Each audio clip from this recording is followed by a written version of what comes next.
සම්මා සම්බුදු සරණයි. පෞරාණික තේරවාදය ත්‍රිපිටක අධ්‍යයන වැඩසටහනෙහි තවත් දිග හැරුමකට ආරම්භ කරන්නටයි අපේ මේ සූදානම. ශ්‍රී බුද්ධ වර්ෂ 2565ක් වූ නවම් මස පුර විසේනිය නම් තිතිලත් ශනි දින හෙවත් ව්‍යවහාරික වර්ෂ 2022ක් වූ පෙබරවාරි මාස 5 වන සෙනසුරාදා ශ්‍රී ලංකාවේ වේලාවෙන් පස්වරු 7 උදා වුණු මේ මොහොතේදී ලෝකය පුරා විසිරී සිටින ඔබ අප සෑම සිළු දෙනාම Zoom යෙදවම ඔස්සේ අන්තර්ජාලය හරහා සජීවීව මේ සහසම්බන්ධ වී සිටිනුයේ පෞරාණික තේරවාදය ත්‍රිපිටක අධ්‍යයන වැඩසටහනෙහි අභිධර්මය 67 වැනි පාඩම සමගයි. පසුගිය පාඩම් 66ක් පුරාවට අපි බොහෝම වටිනා කාරණා රාශියක් සාකච්ඡා කර අවසන් කරන්නට යෙදුණා. චිත්ත කාණ්ඩය, චෛතසික කාණ්ඩය, රූප කාණ්ඩය වගේම සංග්‍රහ කාණ්ඩයත් නිමා කරලා විශේෂයෙන්ම චිත්ත වීති කාණ්ඩය දීර්ඝව සාකච්ඡා කරලා අවසන් කළා. එන් අනතුරුව අපි 5 වෙනි පරිච්ඡේදය යටතේදී ආරම්භ කළා භූමි චතුස්කය පිළිබඳව ඉගෙන ගන්නට. මේ මොහොත වෙන විට භූමි චතුස්කයේ තව ඊටාම සුළු කොටසක් තිබෙනවා අපිට අවසන් කරන්නට. ඒ නිසා අද දවසේ අපි බලාපොරොත්තු වෙනවා භූමි චතුස්කයට ඉතිරි කොටස සාකච්ඡා කරලා ඉන් අනතුරුව ප්‍රතිසන්දි චතුස්කය පිළිබඳ කියන ඊටාම වටිනා පාඩම සාකච්ඡා කරන්නට. ඉතින් විශේෂයෙන් මේ ඝෝර කටුක සංසාරය පිළිබඳව දැන කියා ගන්නට අපි නිතර ආගිය භවයන් පිළිබඳව දැන කියා ගන්නට, උප්පත්තිය ලැබූ ස්ථාන පිළිබඳව දැන කියා ගන්නට, ඒවායේදී පහළ වූ සිත් කොහොමද මොන කොයි ආකාරයේ විපාක මතද ඒ තැන්වල ඉපදුනේ කියලා කාරණේ දැන කියා ගන්නට වැදගත් වන වටිනා පාඩමකටයි අද මේ යොමු වන්නට යෙදෙන්නේ. ඒ නිසාවෙන් මේ වටිනාම පාඩමට යොමු වන්නට ඔබ සෑම සිළු දෙනාට ආරාධනා කරනවා බොහොම ගෞරවයෙන්. අද දිනේදී මේ උතුම් වැඩසටහනට මාර්ගෝපදේශකත්වය සපයන අපේ ගෞරවනීය ආචාර්යයන් වහන්සේ මහනුවර අම්පිටිය උඩගම චිත්ත විවේකාශ්‍රමාදිවාසී නම කියන්නට අවසරයි පූජනීය විනයාචාර්ය ගලේවෙල ඥානදසනාභිධාන අපේ ස්වාමීන්ද්‍රයන්න් වහන්සේ. සම්බුද්ධ ශාසනයේ චිරස්ථිතිය සඳහා මේ ත්‍රිපිටක ධර්මය ලෝකයාට විවරණය කර විභජනය කර විවෘත කර දෙන්නට අවශ්‍යයි කියන කාරණය මත පිහිටාගෙන අප විසින් කරන්නට යෙදුණු ඒ ගෞරවනීය ආරාධනය බොහෝම මෛත්‍රියෙන් කරුණාවෙන් යුක්තව පිළිගනිමින් සම්බුද්ධ ශාසනයට ඇති හිත ඇති භාවය නිසාවෙන්ම තමන් වහන්සේට තිබෙන්නා වූ ශාසනික කටයුතු උන්වහන්සේගේ ගුණ පුරා ගැනීමට ඇති පරිසරයේ තිබෙන විවේකය මේ වෙනුවෙන් කැප කරමින් සම්බුද්ධ ශාසනයේ චිරස්ථිතිය සඳහාම කැප වෙමින් මේ උදාාරතර කර්තව්‍යයට නායකත්වයේ දෙමින් මාර්ගෝපදේශකත්වයේ සපයමින් ආචාර්යත්වයේ සපයන්නා වූ අපේ ගෞරවනීය ගුරු දේවෝත්තම ස්වාමීන්ද්‍රයන්න් වහන්සේව පාදාභිවන්දනීයව මේ උතුම් ධම් සභා මණ්ඩපයට අපි පිළිගන්නවා. ඒ වගේම සියලු දෙනාම මාත් සමගම එකතු වෙමින් ගෞරවනීය ස්වාමින් වහන්සේ පිළිගැනීමටත් වන්දනා කිරීමටත් සූදානම් වන්න. අවසරයි ස්වාමීනි. ඕකාස වන්දාමි භන්තේ සුඛී හෝතු. ඕකාස ద్వාරත්ත ඒන කතං සබ්බං අච්චයං කමත මේ බන්තේ කමාමි කමිතබ්බං. සාදු ඕකාස කමාමි බන්තේ. සුඛී හෝතු නිබ්බාන පච්චය හෝතු සුපත්තේවා. ගෞරවනීය ස්වාමින් වහන්සේ පෞරාණික තේරවාදයේ ත්‍රිපිටක අධ්‍යයන වැඩසටහනෙහි 67 වෙනි පාඩමට සහ සම්බන්ධ වීමට ලෝකේ පුරා විසිරී සිටින බොහෝ ශ්‍රී ලාංකික පිරිසක් අද දිනේදී Zoom යෙදවීම ඔස්සේ සහ සම්බන්ධ වී සිටිනවා. අප වෙත අනුකම්පාවෙන් මීළඟ පාලි හා අභිධර්ම වැඩසටහන ආරම්භ කරන මෙන් පාද නමස්කාර පූර්වක ආරාධනා කර සිටිනවා ස්වාමීනි. හොඳයි අපි කවුරුත් නමස්කාර පාඨය කියමින් බුදුරජාණන් වහන්සේට වන්දනා කරමු. නමෝ තස්ස භගවතෝ අරහතෝ සම්මා සම්බුද්දස්ස. නමෝ තස්ස භගවතෝ අරහතෝ සම්මා සම්බුද්දස්ස. නමෝ තස්ස භගවතු අරහතෝ සම්මා සම්බුද්දස්ස. සෑම සියලු දෙනාටම තෙරුවන් සරණයි. අදත් අපි අපේ අභිධර්ම පාළි වැඩසටහනේ තවත් එක් වැඩසටහනක් එක් දවසක් සම්පූර්ණ කරන්නයි මේ සූදානම් වෙන්නේ. අපිට භූමි චතුස්කය කියන පාඩමේ තව කොටසක් සම්පූර්ණ කරන්න තියෙනවා, ඉගෙන ගන්න තියෙනවා. ඉතින් ඒ නිසා අද අපි පෙර දවසේ නවත්තපු තැන ඉඳලා පාඩම කියවමු. කියවලා ඊට පස්සේ අපි පැහැදිලි කරගමු. අවසරයි ස්වාමීනි. පංචම පරිච්ඡේදය 153 වන පිටුව. ප්‍රතග්ජන පුජ්‍යලයෝද සෝවාන් සකර්දාගාමි පුජ්‍යලයෝද ශ්‍රද්ධාවාස භූමිවල නැත්තාහ. අපාය භූමි සතරෙහි හා අසඤ්ඤ භූමියෙහි ආර්යෝ නැත්තාහ. අනෙක් භූමිවල ආර්ය වූද ප්‍රතග්ජන වූද සියලුම පුජ්‍යලයෝ ඇත්තාහ. අපාය භූමි සතරෙහි ඇත්තේ දුර්ගති අහේතුකයා පමණකි. මනුෂ්‍ය භූමියෙහි හා චාතුම් මහරජකයෙහි දුර්ගති අහේතුකයා හැර අන්‍ය පුජ්‍යලයන් 11 දෙනාම ලැබෙන්නාහ. තාවතින්සේ පටන් පරනිර්මිත වශවර්තිය දක්වා දිව්‍ය ලෝකවල අහේතුක පුජ්‍යලයන් හැර ඉතිරි පුජ්‍යලයෝ 10 දෙන ලැබෙන්නාහ. බ්‍රහ්ම පාරිසජ්ජේ පටන් වේහප්පලය දක්වා ඇති රූපාවචර භූමිවල ත්‍රි හේතුක ප්‍රතග්ජනයාය ආර්ය පුජ්‍යලයෝ 8 දෙනාය යන 9 දෙන ලැබෙත්. අසඤ්ඤ භූමියේ ලැබෙන්නේ එකම සුගති අහේතුක පුජ්‍යලයාය. ශ්‍රද්ධාවාස භූමීන්හි උපරිම ආර්ය පුජ්‍යලයෝ 3 දෙනා ලැබෙත්. අරූප භූමිවල ත්‍රි හේතුක ප්‍රතග්ජනයාය සෝවාන් මාර්ගස්තයා හැර ආර්ය පුජ්‍යලයෝ 7 දෙනාය යන 8 දෙනා ලැබෙත්. ඒ භූමිවල ලැබෙන සියලුම පුජ්‍යල සංඛ්‍යාව එකතු කළහොත් 214ක් වෙති. හොඳයි අපි මුල් පාඩමින් තමයි භූමි චතුස්කය යටතේ අපි ඉගෙන ගත්තා. මේ 31 තලය 31 භූමිය කොටස් 4කට බෙදලා අපාය භූමිය, කාම සුගති භූමිය, රූපාවචර භූමිය, අරූපාවචර භූමිය කියලා. සත්‍යයන් උපදින ජීවත් වෙන ස්ථාන. එතකොට මෙන්න මේ භූමිවල උපදින පුජ්‍යලයෝ කවුද? ඉන්න පුජ්‍යලයෝ කවුද කියන එක තමයි අද පාඩමින් මේ බෙදලා වෙන් කරලා පැහැදිලි කරන්නේ. එතකොට අපි ඉගෙන ගත්තා මේ පුජ්‍යලයෝ කවුද කියන එක මුල් පාඩමකදී. පුද්ගල බෙහෙදය කියන පාඩමේදී ඉගෙන ගත්තා. නමුත් අපි නැවත රූප සටහන ඔස්සේ පුජ්‍යලයන් නැවත මතක් කරගෙනම අපි මේ ඒ භූමිවල උපදින පුජ්‍යලයෝ කවුද කියන එක බලමු. බලන්න පුද්ගල බෙහෙදය. එතකොට පෘථග්ජන පුජ්‍යලයෝ ආර්ය පුජ්‍යලයෝ කියලා කොටස් දෙකකට බෙදෙනවා. සියලුම පුජ්‍යලයෝ මේ 31 තලයේ තුල ඉන්න. එතකොට පෘථග්ජන පුජ්‍යලයෝ 4 දෙනයි.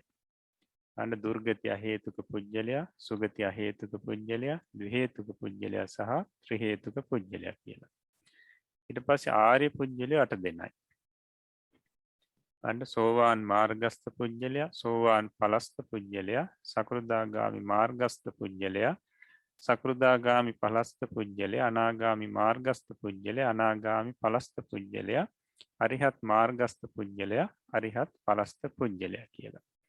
ඒතර මුල් පුජ්‍යලයන් 7 දෙනාට සෛක්ෂ්‍ය පුජ්‍යලයෝ කියලා කිව්වා. අරිහත් ඵලස්ත පුජ්‍යලයාට නැත්නම් රහතන් වහන්සේට අසෛක්ෂ්‍ය පුජ්‍යලයා කියලා කිව්වා. ඒ වගේම අසඤ්ඤ සත්‍යයේ උපදින සත්‍යයට මේ අහේතුක පුජ්‍යලෙක් කියලා කිව්වා. විශේෂයෙන්ම සුගති අහේතුක පුජ්‍යලෙක්. හැටියටයි පැහැදිලි කරේ. එතකොට මේ පෘථග්ජන පුජ්‍යලයෝ යටතේ දෙවෙනියට ඉන්නවා සුගති අහේතුක පුජ්‍යලයා. එතකොට ඒ පුජ්‍යලයා නෙවෙයි මෙතනින් මේ අදහස් කරන්නේ.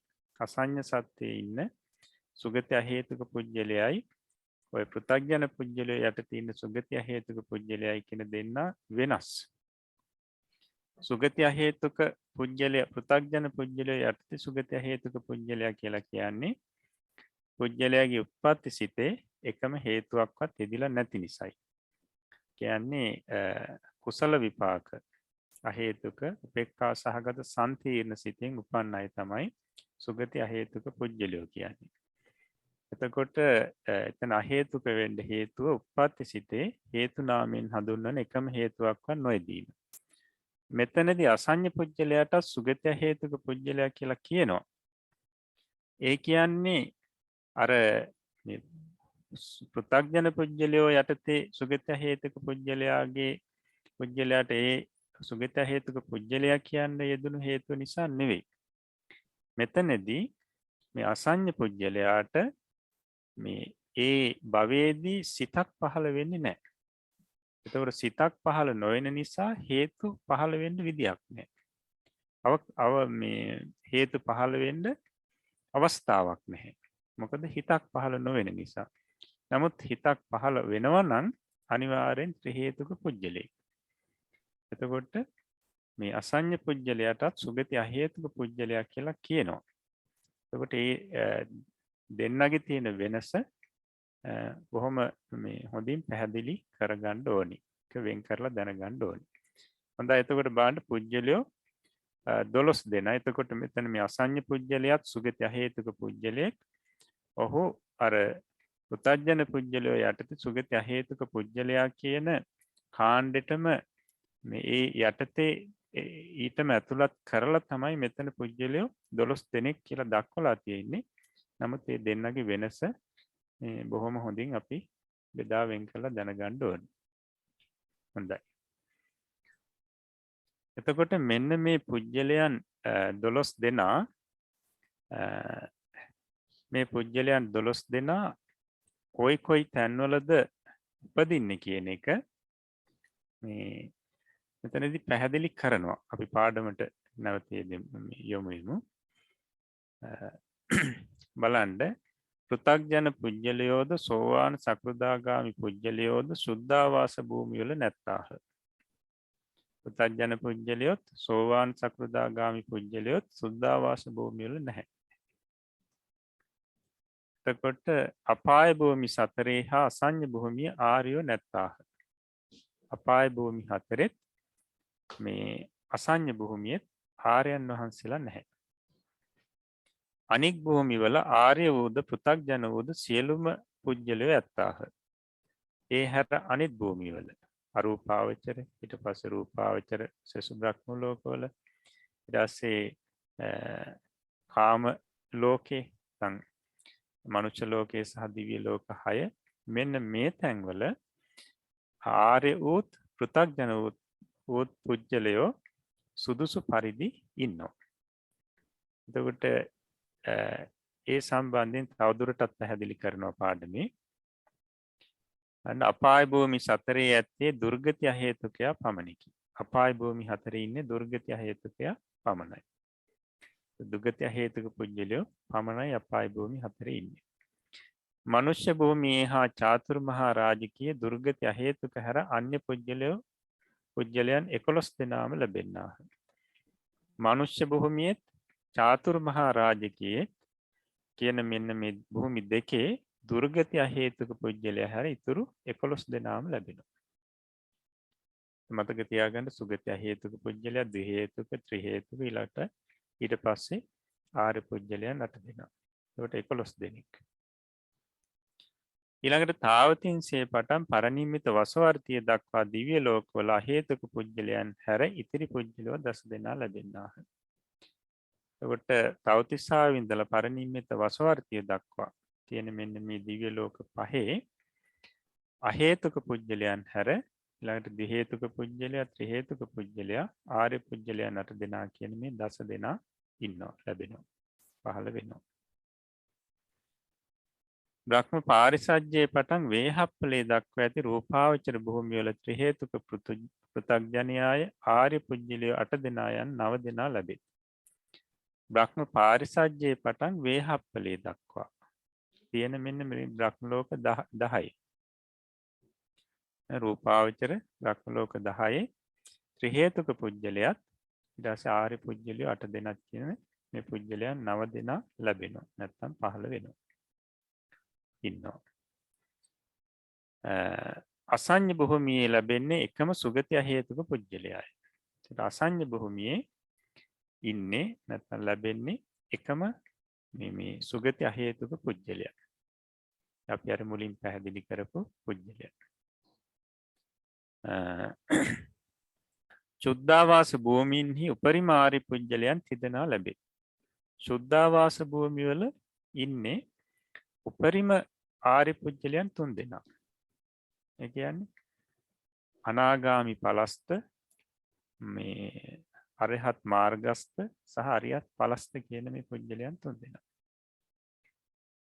ඉහළම ආරි පුජ්‍යලයන් 3 දෙනා.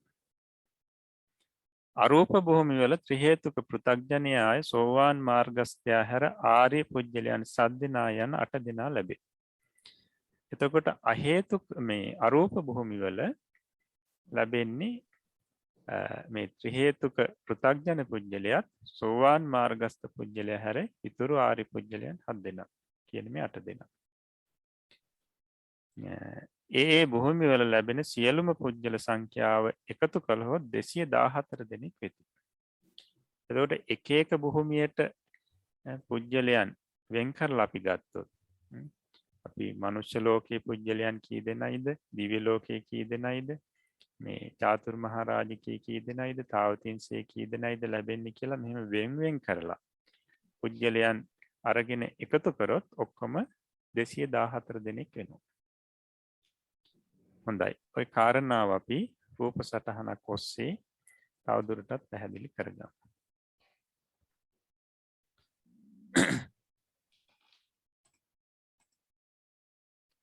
මුලින්ම දැන් බලන්න සතර අපාය. දැන් අපාය භූමි 4. නරකයේ අසුර නිකාය പ്രേත විශේෂ තිරිසන් යෝනි. ඒක සතර අපායේ ලැබෙන පුජ්‍යලයා දුගති හේතුක පුජ්‍යලයා පමණයි. එතකොට තිරිසන් යෝනියේ උපදින්නේ දුගති හේතුක පුජ්‍යලයා. പ്രേත විශේෂ ඉන්නේ දුගති හේතුක පුජ්‍යලයා. අසුර නිකායේ ඉන්නේ දුගති හේතුක පුජ්‍යලයා. නරකයේ ඉන්නේ දුගති හේතුක පුජ්‍යලයා.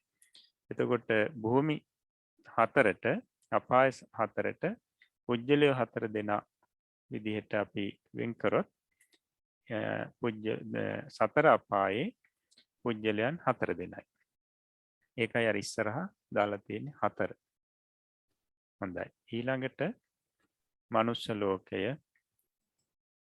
චාතුරු මහරජකීය, තාවතින්සය, යාමය, තුසිතය, නිම්මාන රතිය, පරනිම්මිත වසවර්තිය මේ මනුෂ්‍ය ලෝකයේ සහ දිව්‍ය ලෝක 6.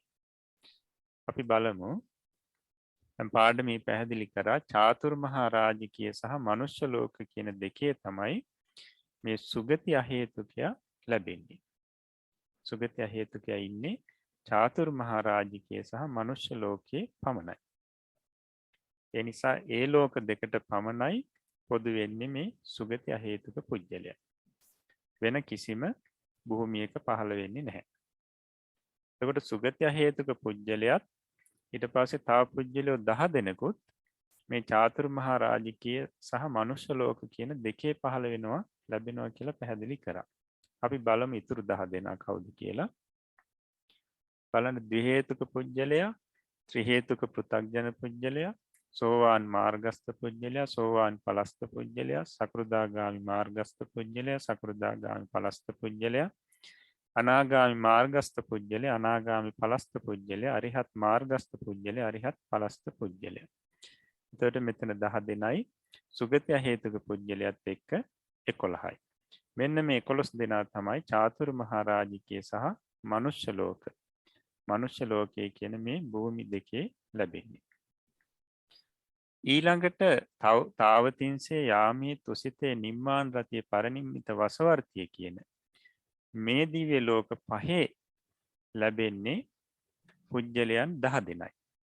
ඒ 10 දෙනාම තමයි ඉදිරියේ දක්වලා තියෙන්නේ. ද්වි හේතුක පුජ්‍යලයා, ත්‍රි හේතුක පෘථග්ජන පුජ්‍යලයා, සෝවාන් මාර්ගස්ත පුජ්‍යලයා. ওই විදිහට මේ 10 දෙනා. එතකොට ඒ දිව්‍ය ලෝක පහේ නොලැබෙන්නේ මේ සුගති අහේතුක පුජ්‍යලයා. අර මේ අපි ඔය යට දක්වලා තියෙන සුගති අහේතුක පුජ්‍යලයා පමණයි. එතකොට චාතුරු මහා රාජිකයේ මනුෂ්‍ය සහ මනුෂ්‍ය ලෝක කියන දෙකේදී සුගති හේතුක පුජ්‍යලයා ලැබෙනවා. නමුත් තවතිසාවේ පටන් පරිනිම්මිත වසවර්තිය දක්වා දිව්‍ය ලෝකවල සුගති හේතුක පුජ්‍යලයා ලැබෙන්නේ නැහැ, පහළ වෙන්නේ නැහැ. ඒ දිව්‍ය ලෝකවල පහළ වෙන්නේ ඔය ඉදිරියේ දක්වලා තියෙන දි හේතුක පුජ්‍යලයාගේ පටන් අරිහත් පලස්ත පුජ්‍යලයා දක්වා මේ පුජ්‍යලයන් 10 දෙනා. එතකොට දැන් අපි එක එක භූමියේ ලැබෙන පුජ්‍යලයන් වෙන වශයෙන් එකතු කරොත් ගන්න මනුෂ්‍ය ලෝකේ 11 දෙනයි, චාතුරු මහා රාජිකයේ 11 දෙනයි, තාවතින්සේ 10 දෙනයි, යාමේ 10 දෙනයි, තුසිතේ 10 දෙනයි, නිම්මාන රතියේ 10 දෙනයි, පරිනිම්මිත වසවර්තියේ 10 දෙනයි. එතකොට ඔක්කොම එනවා 72ක්. ඒ 72 තමයි අපි ඉස්සරහ දාලා තියෙන්නේ. හොඳයි. ඊළඟට අපි බලමු බ්‍රහ්ම ලෝකවල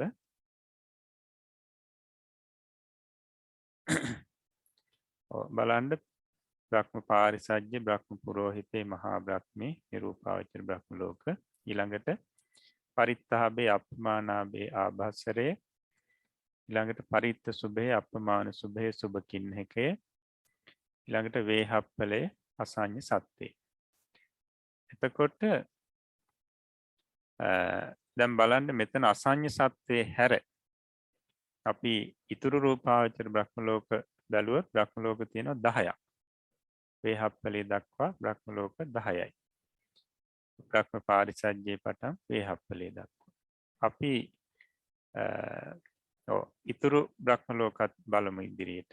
අවිහය, අතප්පය, සුදස්සය, සුදස්සිය, අකනිට්ඨය, ඊළඟට අරූප භූමි, ආකාසානංචායතනෙ, විඤ්ඤාණංචායතනෙ, ආකින්චඤ්ඤායතනෙ, නේව සංඥා නා සංඥායතනෙ.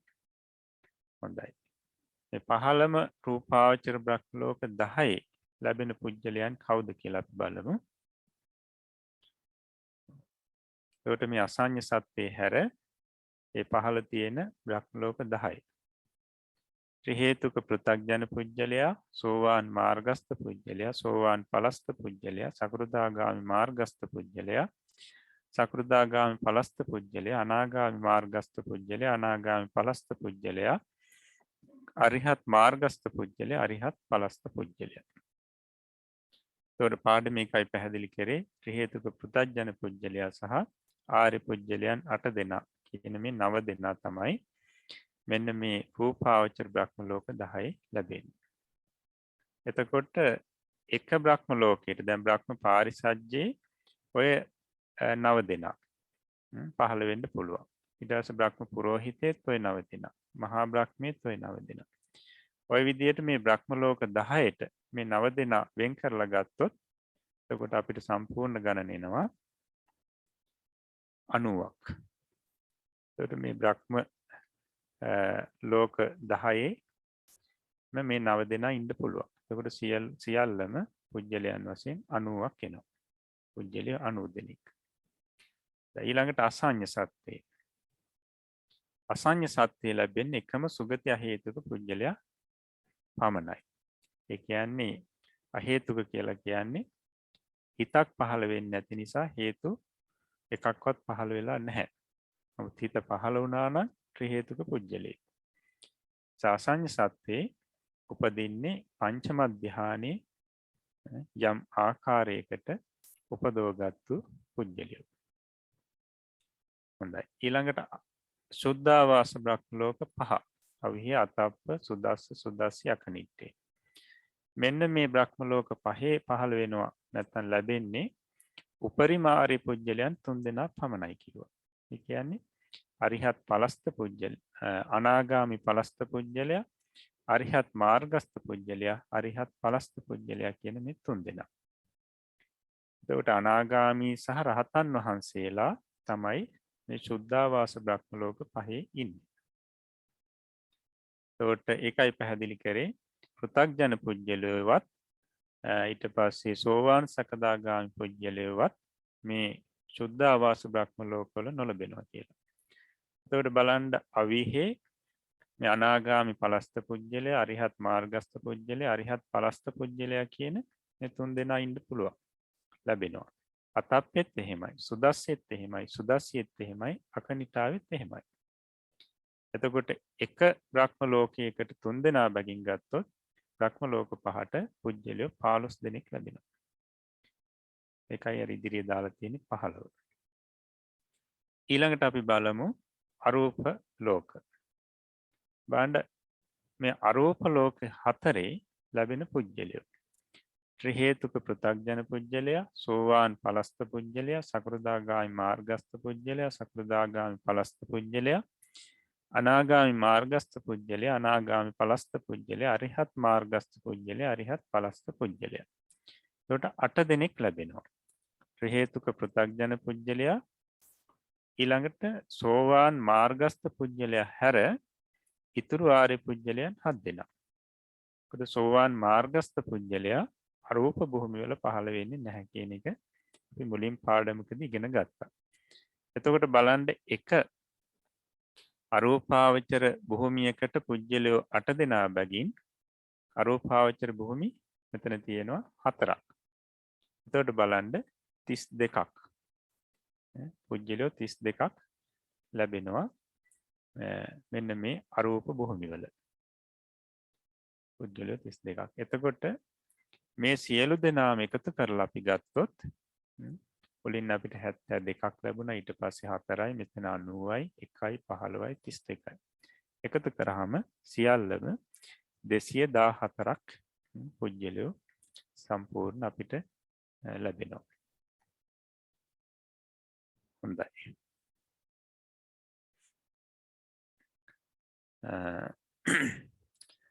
ඊට පස්සේ අපිට තියෙන්නේ තව දුරටත් ඒ ලෝකවල ඉන්න විශේෂ පුජ්‍යලයන් සම්බන්ධව යම් කිසි විභාගයක් මෙතන පැහැදිලි කරනවා ඊළඟ ඡේදේ. අපි ඒකත් කියවලාම පැහැදිලි කරගමු.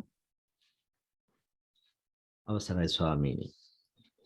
මිනිස් ලොව ගිහියෝද සෝවාන් සකෘදාගාමි අනාගාමි අරහත් යන මගඵලවලට පැමිණෙති. රහත් වූ ගිහියෝ පැවිදි වීම හෝ පිරිනිවීම හෝ කෙරෙති. වැඩි කල ගිහිව නොයසති. භූමාටු දෙවිවරු රහත් වූද ආයු ඇතිතෙක් එසේම ජීවත් වෙති. කාමාවචර දිව්‍ය ලෝකයන්හි අනාගාමීහු බ්‍රහ්ම ලෝකයට හෝ යෙති. රහත්ව පිරිනිවීම හෝ කෙරෙති. දිව්‍ය ලෝකවල අනාගාමීන්ට හා රහතුන්ට වාසය කිරීමට සුදුසු තැන් නැත. රූපාවචර අරූපාවචර භූමිවල සියලුම ආර්යයෝ ආයු ඇතිතාක් ජීවත් වෙති. රූපාවචර භූමිවලට පැමිණි සෝවාන් සකෘදාගාමි පුජ්‍යලයෝද නැවත කාම ලෝකයට නොයති. වේහප්පලය, අකනිට්ඨය, නේව සංඥා නාසඤ්ඤායතනය යන මේ භූමි තුනට පැමිණි අනාගාමීහු නැවත අන් තැනකට නොයති. ඒ භූමිවලදීම රහත්ව පිරිනිවන් පාති. හොඳයි. එතකොට මේ මනුෂ්‍ය ලෝකේ පැහැදිලි කරානේ පුජ්‍යලයන් 11 දෙනෙක් ලැබෙනවා කියලා. නේද? 11 දෙනෙක් ලැබෙනවා. එතකොට ඒ අතරේ ඉන්න ආර්ය පුජ්‍යලයන් 8 දෙනෙක්. ආර්ය පුජ්‍යලයන් 8 දෙනෙක් ඉන්නවා. එතකොට මේ ආර්ය පුජ්‍යලයන් 8 දෙනා අපි කෙටියෙන් කිව්වොත් සෝවාන් ආර්යයන් වහන්සේත් ඉන්නවා, සකෘදාගාමි ආර්යයන් වහන්සේත් ඉන්නවා, අනාගාමි ආර්යයන් වහන්සේත් ඉන්නවා. ඒ වගේම රහතන් වහන්සේත් ඉන්නවා. එතකොට දැන් ගිහි කෙනෙක් දැන් ගිහි පුජ්‍යලයන් ඉන්නවා සමහරලාට සෝවාන් වෙලා, සකෘදාගාමි වෙලා, අනාගාමි, රහත් වෙලා. එතකොට මෙන්න මේ විදිහට ගිහි කෙනෙක් නැත්නම් ගිහි පුජ්‍යලයෝ සෝවාන් හෝ සකෘදාගාමි අනාගාමි වෙලා මනුෂ්‍ය ලෝකේ ඒ ගිහි ස්වરૂපයෙන්ම ඒ පිරිසට ජීවිතාන්තය දක්වා ඉන්න පුළුවන්. ඒකයි මේකේ පැහැදිලි කරේ. නමුත් මේ රහතන් වහන්සේ නමකට නැත්නම් ගිහිව ඉඳලා රහත් වුණු කෙනෙකුට මේ මෙන්න මේ ගිහි ජීවිතයේ දිගට ඉන්න පුළුවන් කමක් නැහැ. සෝවාන් සකෘදාගාමි අනාගාමි වූ ගිහි පිරිසට ජීවිතාන්තය දක්වාම ඒ ස්වરૂපයෙන් ඉන්න පුළුවන්. නමුත් රහත් වූ ගිහි අයට ජීවිතාන්තය දක්වාම ඉන්න පුළුවන් කමක් නැහැ. මොකද ඒකට හේතුව පැහැදිලි කරනවා. ඒ කියන්නේ මේ ගිහි ජීවිතය කියලා කියන්නේ ගිහි භාවය කියලා කියන්නේ මේ රහත් භාවය කියන උතුම් ගුණය දරන්න සුදුසු නැහැ කියනවා. සුදුසු ස්වરૂපයක් නෙවෙයි කියලා. එතකොට තං හීනතාය උත්තමං ගුණං ධාරේතු න සක්කෝති.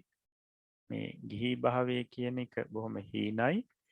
ඒ හීන වූ ගිහි භාවයට මේ රහත් භාවය කියන උත්තම භාවය දරන්න බෑ කියනවා.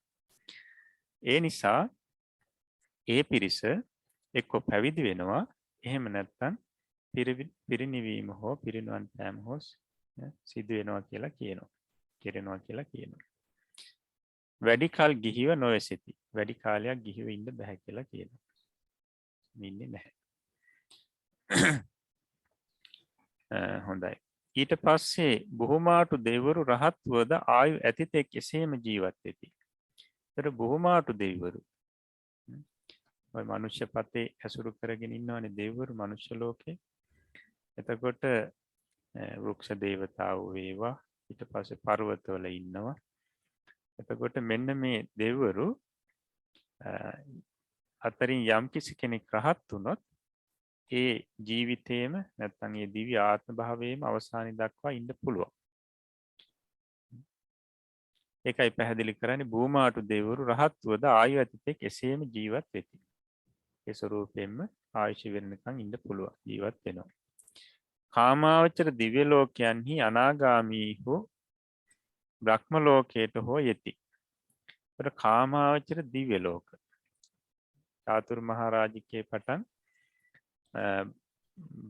පරනිම්මිත වසවර්තිය දක්වා මේ 6 පැහැදිලි කරානේ ආරි පුජ්‍යලයන් 8 දෙනාම ලැබෙනවා කියලා. එතකොට මෙන්න මේ කාමාවචර දිව්‍ය ලෝකවල ඉන්න අනාගාමීන් එක්කෝ බ්‍රහ්ම ලෝකයට හෝ යනවා කියනවා. එහෙම නැත්නම් එතනම ඒ දිව්‍ය ලෝකවලදීම රහත් වෙලා පිරිනුවන් පෑම හෝ සිද්ධ කරනවා කියනවා. මොකද දිව්‍ය ලෝකවල අනාගාමීන්ට හා රහතුන්ට වාසය කිරීමට සුදුසු තැන් නැත. දිව්‍ය ලෝකවල අනාගාමීන් වහන්සේලාට රහතන් වහන්සේලාට වාසය කරන්න සුදුසු තැන් නැහැ කියනවා. ඒකට හේතුව හැටියට දක්වනවා මෙතන නිලියනෝකාසස් අභාවා. ඒ කියන්නේ උන්වහන්සේලාට සැඟවිලා ඉන්න තැනක් නැහැලු දිව්‍ය ලෝකවල. කියන්නේ හැම තැනම නිරන්තරයෙන්ම පංචකාමීන් පිරීලා දිව්‍ය අප්සරාවුන් පිරිවරාගෙන ඉතින් ඒ අය නැටුම් ගැයුම් වැයුම් ඉදිරිපත් කරනවා. ඉතින් ඒ පරිසරයක තමයි ඉන්න තියෙන්නේ. ඒ නිසා සැඟවිලා ඉන්න වෙන්න ඉන්න තැනක් නැහැ කියනවා. ඒ නිසා අනාගාමී හෝ රහතන් වහන්සේලා කාමාවචර දිව්‍ය ලෝකවල ඉන්න ඒ පිරිස එක්කෝ බ්‍රහ්ම ලෝකයට හෝ යනවා. එහෙම නැත්නම් මේ රහත් වෙලා පිරිනුවන් පෑම හෝ සිද්ධ කරනවා කියනවා. ඊළඟට රූපාවචර අරූපාවචර භූමිවල සියලුම ආර්යෝ ආයු ඇතිතෙක් ජීවත් වෙති. රූපාවචර අරූපාවචර භූමිවල මේ ඉන්න සියලුම ආර්යයන් වහන්සේලා මේ ආයු ඇතිතෙක් ඒ භූමිවලම ඉන්නවා. ඒ භූමිවලම ජීවත් වෙනවා. ඒ ආර්යයන් වහන්සේලාට ඉන්න සුදුසු භූමිය. රූපාවචර භූමිවලට පැමිණි සෝවාන් සකෘදාගාමි පුජ්‍යලයෝද නැවත කාම ලෝකයට නොයති. ඒතර රූපාවචර භූමි බ්‍රහ්ම ලෝකවලට පැමිණි සෝවාන් සකෘදාගාමි මේ ආර්ය පුජ්‍යලයෝ නැවත කාම ලෝකයට එන්නේ නැහැ කියනවා. එහෙදිම ඉතුරු මේ මාර්ගඵල උපදව ගන්නවා. එහෙදිම අවසානයේදී පිරිනුවන් පෑමක් සිද්ධ වෙනවා. සමහර වෙලාවට එතනින් ඉහළ මේ අරූපාවචර භූමි වලට ඔය යන්න පුළුවන්. වේහප්පලය අකනිට්ටේ නේව සංඥා නා සංඥා ආයතන යන මේ භූමි තුනට පැමිණි අනාගාමී වූ නැවත අන්තැනකට නොයති. එතකොට ඔය වේහප්පල බ්‍රහ්ම ලෝකේ ඊළඟට අපි ගත්තොත් අකනිටා බ්‍රහ්ම ලෝකේ ඊට පස්සේ නේව සංඥා නා සංඥා ආයතන කියන බ්‍රහ්ම ලෝකවල පහළ වුණු උපන් අනාගාමින් වහන්සේලා ආය වෙන තැනකට යන්නේ නැහැ කියනවා. එතනදිම රහත් වෙලා පිරිනවත් පානවා. ඒකට හේතුව තමයි ඒ භූමි තුන ඊටාම උතුම් ශ්‍රේෂ්ඨ භූමි තුනක් කියලා කියනවා. ඒ නිසා මේ ඒ භූමි තුනේ උපන් අනාගාමින් වහන්සේලා එතනදීම ඉතුරු අරිහත්ත්වයටපත් වෙලා පිරිනවන් පානවා. එතකොට දැන් සමහර වෙලාවට අපිට අදහසක් තියෙන්න ඇති අනාගාමී වහන්සේලා පිරිනුවන් මේ අනාගාමින් වහන්සේලා අපවත් වුණාට පස්සේ සුද්ධාවාස බ්‍රහ්ම ලෝකවලම පමණයි උපදින්නේ කියලා. එහෙම නියමයක් නැහැ. උන්වහන්සේලා උපදවාගත්තු ධානවලට අනුරූපීව උන්වහන්සේලාට ඒ තැන්වල උපදින්න පුළුවන්. ඉතින් විශේෂයෙන්ම රූප අරූප භව. එතකොට ඊළඟට සුද්ධාවාස බ්‍රහ්ම ලෝකේ. ඒකට සුද්ධාවාස බ්‍රහ්ම ලෝකේ උපදිනවා නම් පංචම ධානයෙන් තමයි උපදින්නේ. පංචම ධානයෙන් උපදින්නේ එක චතුර්ථ ධාන භූමියක්. හොඳයි. ඒ නිසා අනාගාමින් වහන්සේලා තමන් උපදවාගත් ධානයට අනුව සමහර ලාවට ප්‍රථම ධාන භූමියේ උපදින්න පුළුවන්. ဒုတိ ය ධාන භූමියේ, තෘතිය ධාන භූමියේ, චතුර්ථ ධාන භූමියේ උපදින්න පුළුවන්. එහෙම නැත්නම් අරූප ධාන උපදව ගත්තා නම් අරූප බ්‍රහ්ම ලෝකවල උපදින්න කැමති නම් ඒ තැනක හෝ උපදින්න පුළුවන්. හොඳයි. ඊට පස්සේ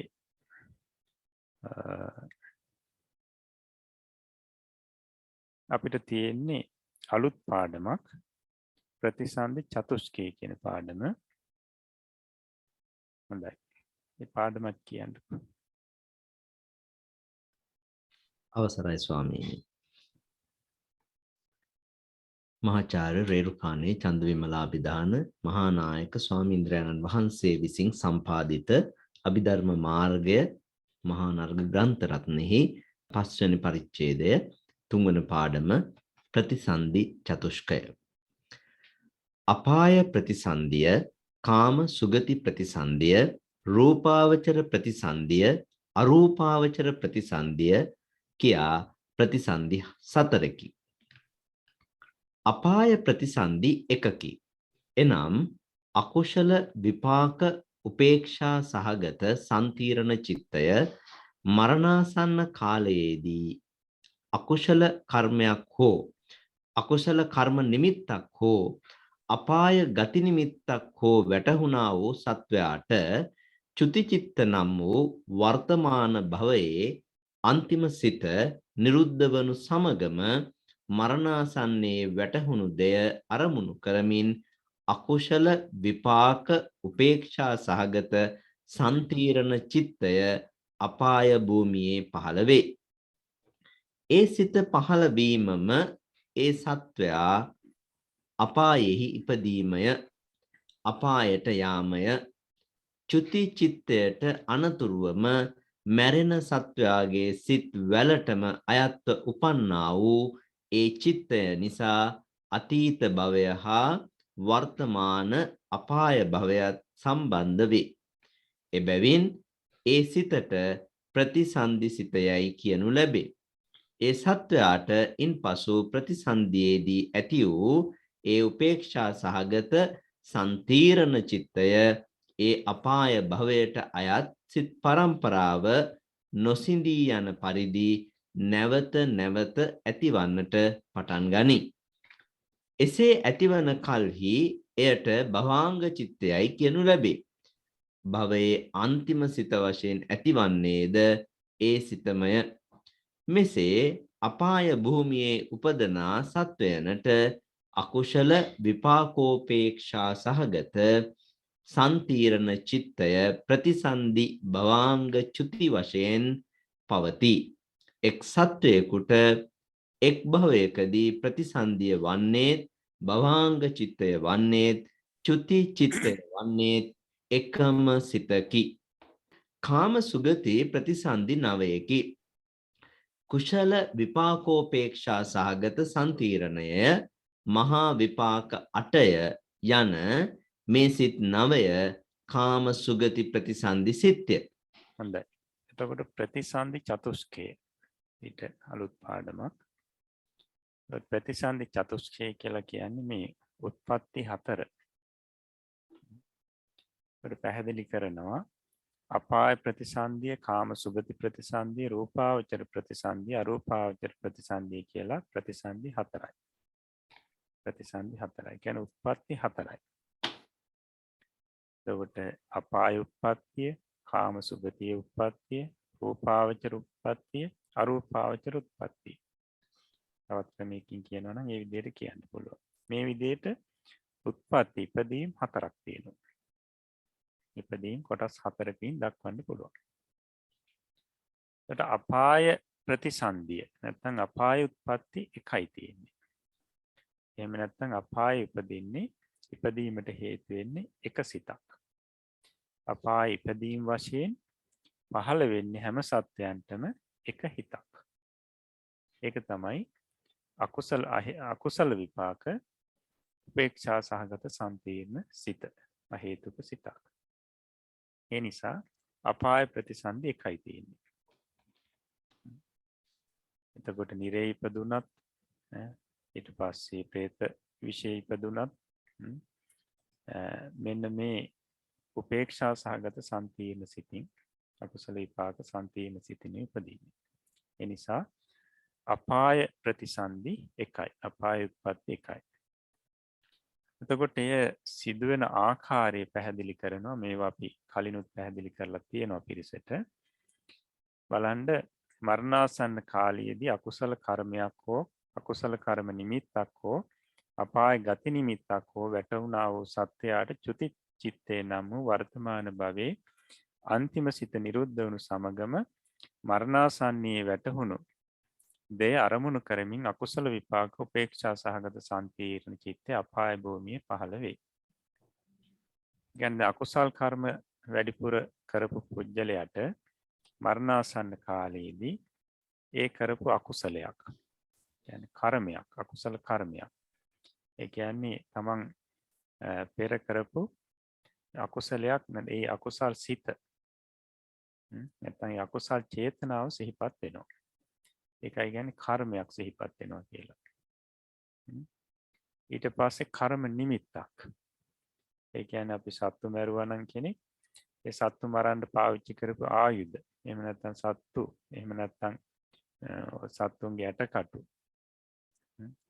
ඔය වගේ කර්ම නිමිත්තක් මේ අවසාන වෙලාවේ පේන්න ගන්නවා. එහෙමත් නැත්නම් ගති නිමිත්තක්. කියන්නේ අපාය සම්බන්ධයෙන් ගිනි දැල් පෙනීමක්.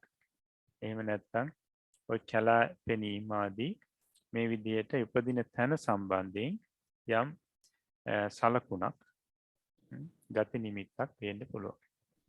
අරමුණු වෙන්න පුළුවන් මරණාසන්න කාලෙදී. ඒක කර්මයක්. එහෙම නැත්නම් කර්ම නිමිත්තක්, එහෙම නැත්නම් ගති නිමිත්තක්. එතකොට මෙන්න මේ තුනෙන් එකක් මරණාසන්න කාලෙදී ඒ මරණාසන්න චිත්ත වීති වලට අරමුණු වෙනවා. ඊට පස්සේ චුතිසිත පහළ වෙනවා. ඒ භවයේ අවසාන හිත හැටියට. ඒ සිත පහළ වුණාට පස්සේ පහළලා නිරුද්ධ වුණාට පස්සේ ඊළඟට අර මරණාසන්න කාලයේදී අරමුණු වුණු දෙය ගනිමින් අරමුණ හැටියට ගනිමින් උපේක්ෂා සහගත සම්පීර්ණ අකුසල විපාක සිත පහළ වෙනවා. එතකොට සතර අපායේ පහළ වෙනවා. ඒක තමයි ප්‍රතිසන්දි සිත. ඒ පහළ වීම කියලා කියන්නේ සත්‍යයගේ උත්පත්තිය සිද්ධ වුණා. එතකොට සත්‍ය අපායට යෑම කියලා කියන්නේ සිත පහළ වීම. අපාය භූමිය. එතකොට චුතිචිත්තයට අනතුරුවම මැරෙන සත්‍යයාගේ සිත් වලටම අයත්ව උපන්නා වූ ඒ චිත්තය නිසා අතීත භවය හා වර්තමාන අපාය භවයත් සම්බන්ධ වේ. දැන් බලන්න මේ භවයේ අවසාන සිත චුතිසිත ඒ සිත නිරුද්ධ වෙනවත් එක්කම ඒ සිත් වලටම අයිතිව අපාය පහළ වෙනවා ප්‍රතිසන්දි සිත. ප්‍රතිසන්දි සිත ඊළඟ සිත හැටියට ඒ සිත් වලේම ඊළඟ සිත හැටියට උපේක්ෂා සහගත සන්තීන සිත පහළ වෙනවා අපාය භූමියේ. එතකොට අන්න ඒ සිත නිසා තමයි වර්තමාන භවයත් මේ අතීත භවයත් මේ වර්තමාන අපාය භවයත් දෙක සම්බන්ධ වෙන්නේ. අර සම්බන්ධතාවයේ ගිලිහෙන්නේ නැතිව මේ ගිලිහෙන් නැති වෙන විදිහට චුතිසිත නිරුද්ධ වෙනකොටම ප්‍රතිසන්දි සිත පහළ වෙනවා. ඊළඟ සිත පහළ වෙනවා. ඒත් බලන්න භව දෙක සම්බන්ධ කරනවා. මේ භවයේ චුතිසිත පහළලා නිරුද්ධ වෙනකොට මේ චිත්ත පරම්පරාව කැඩෙන්න දෙන්නේ නැතුව සිත් වල සිඳෙන්න දෙන්නේ නැතුව ඊළඟ සිත හැටියට උපේක්ෂා සහගත සන්තීන සිත පහළ වෙනවා අපාය භූමියේ. එතකොට ඒ නිසා මේ භව දෙක එකට සම්බන්ධ වෙනවා. ඒ නිසා මේ සිතට කියනවා ප්‍රතිසන්දි සිත කියලා. මේ භවයේ මුල්ම සිතට. නැවත සම්බන්ධ වෙනවා. නැවත හන්දි වෙනවා. සප්‍රතිසන්දි කියලා කියනවා. ඒ සත්‍යයටින් පසු ප්‍රතිසන්දී ඇති වූ ඒ උපේක්ෂා සහගත සන්තීර්ණ චිත්තේ අපාය භවයට අය සිත් පරම්පරාව නොසිඳී යන පරිදි නැවත නැවත ඇතිවන්නට පටන් ගනී. එසේ ඇතිවන කල්හි එයට භවාංග චිත්තයයි කියනු ලැබේ. එතකොට ප්‍රතිසන්දි සිත විදිහට මුල්ම සිත විදිහට උපේක්ෂා සහගත සන්තීර්ණ සිත පහළ වෙනවා. ඊට පස්සේ භවයේ ජීවත් වෙනකොට වෙනස් සිත් නැති සෑම අවස්ථාවකදීම මේ උපේක්ෂා සහගත සන්තීර්ණ සිතම නැවත නැවත ඒ චිත්ත පරම්පරාව රැකීම වශයෙන් පහළ වෙනවා. දිගට පවත්වාගෙන යාම සඳහා පහළ වෙනවා. එතකොට අපි ඒ අවස්ථාවේදී කියනවා ඒකට භවාංග සිත කියලා. අර ප්‍රතිසන්දි සිතම නැවත පහළ වෙනවා.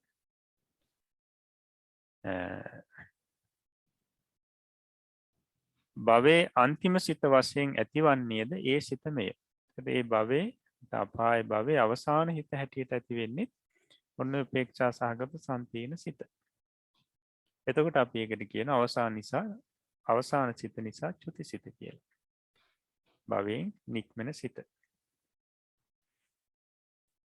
මෙසේ අපාය භූමිය උපදනා සත්වයනට අකුසල විපාක උපේක්ෂා සහගත සන්තීරණ චිත්තය ප්‍රතිසන්දි භවාංග චුති වශයෙන් පවතී. අපාය උපදින සත්වයන්ට උපේක්ෂා සහගත සන්තීර්ණ සිත ප්‍රතිසන්දි වශයෙන්ුත් පවතිනවා භවාංග වශයෙන්ුත් පවතිනවා චුති වශයෙන්ුත් පවතිනවා. ඊළඟට තියෙන කාරණාව හොඳට හිතට අපි ගන්න ඕනි. මේක හොඳින් මේ ධාරණය කර ගන්න ඕනි. එක් සත්වයකට එක් භවයකදී ප්‍රතිසන්දි වන්නේත් භවාංග චිත්තේ වන්නේත් චුති චිත්තේ වන්නේත් එකම සිතකි.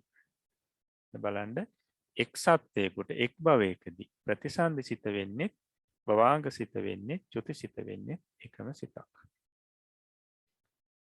එතකොට අපාය සත්‍යයන්ට නම් අකුසල විපාක උපේක්ෂා සහගත සන්තීන සිත තමයි ප්‍රතිසන්දි සිතත් භවාංග සිතත් චුති සිතත්. මෙන්න මේ කාරණාව හොඳින් හිතට ගන්න ඕනේ. නැත්නම් අපිට මේ සිත් සම්බන්ධයෙන් චිත්ත පරම්පරාව සම්බන්ධයෙන් මේ භව ආදී ගලපනකොට අපිට යම් කිසි අවුල් වියවුල් ඇති වෙනවා. හොඳයි. ඊට පස්සේ දැන් පැහැදිලි අපිට අපාය ප්‍රතිසන්දි එකයි. කියන්නේ උපේක්ෂා සහගත සන්තීර්ණයෙන් සිද්ධ වෙන උත්පත්තිය. කාම සුගති ප්‍රතිසන්දි 9කි. ඒකට කාම සුගති ප්‍රතිසන්දිය තමයි දෙවෙනි ප්‍රතිසන්දිය, දෙවෙනි උත්පත්තිය. කාම සුගති ප්‍රතිසන්දි 9යි. කාම සුගතිය කියලා කියන්නේ මනුෂ්‍ය ලෝකයක්, දිව්‍ය ලෝක 6ක්. කාම සුගතිය. මෙන්න මේ කාම සුගතියේදී ප්‍රතිසන්දි 9ක් සිද්ධ වෙනවා. එහෙම නැත්නම්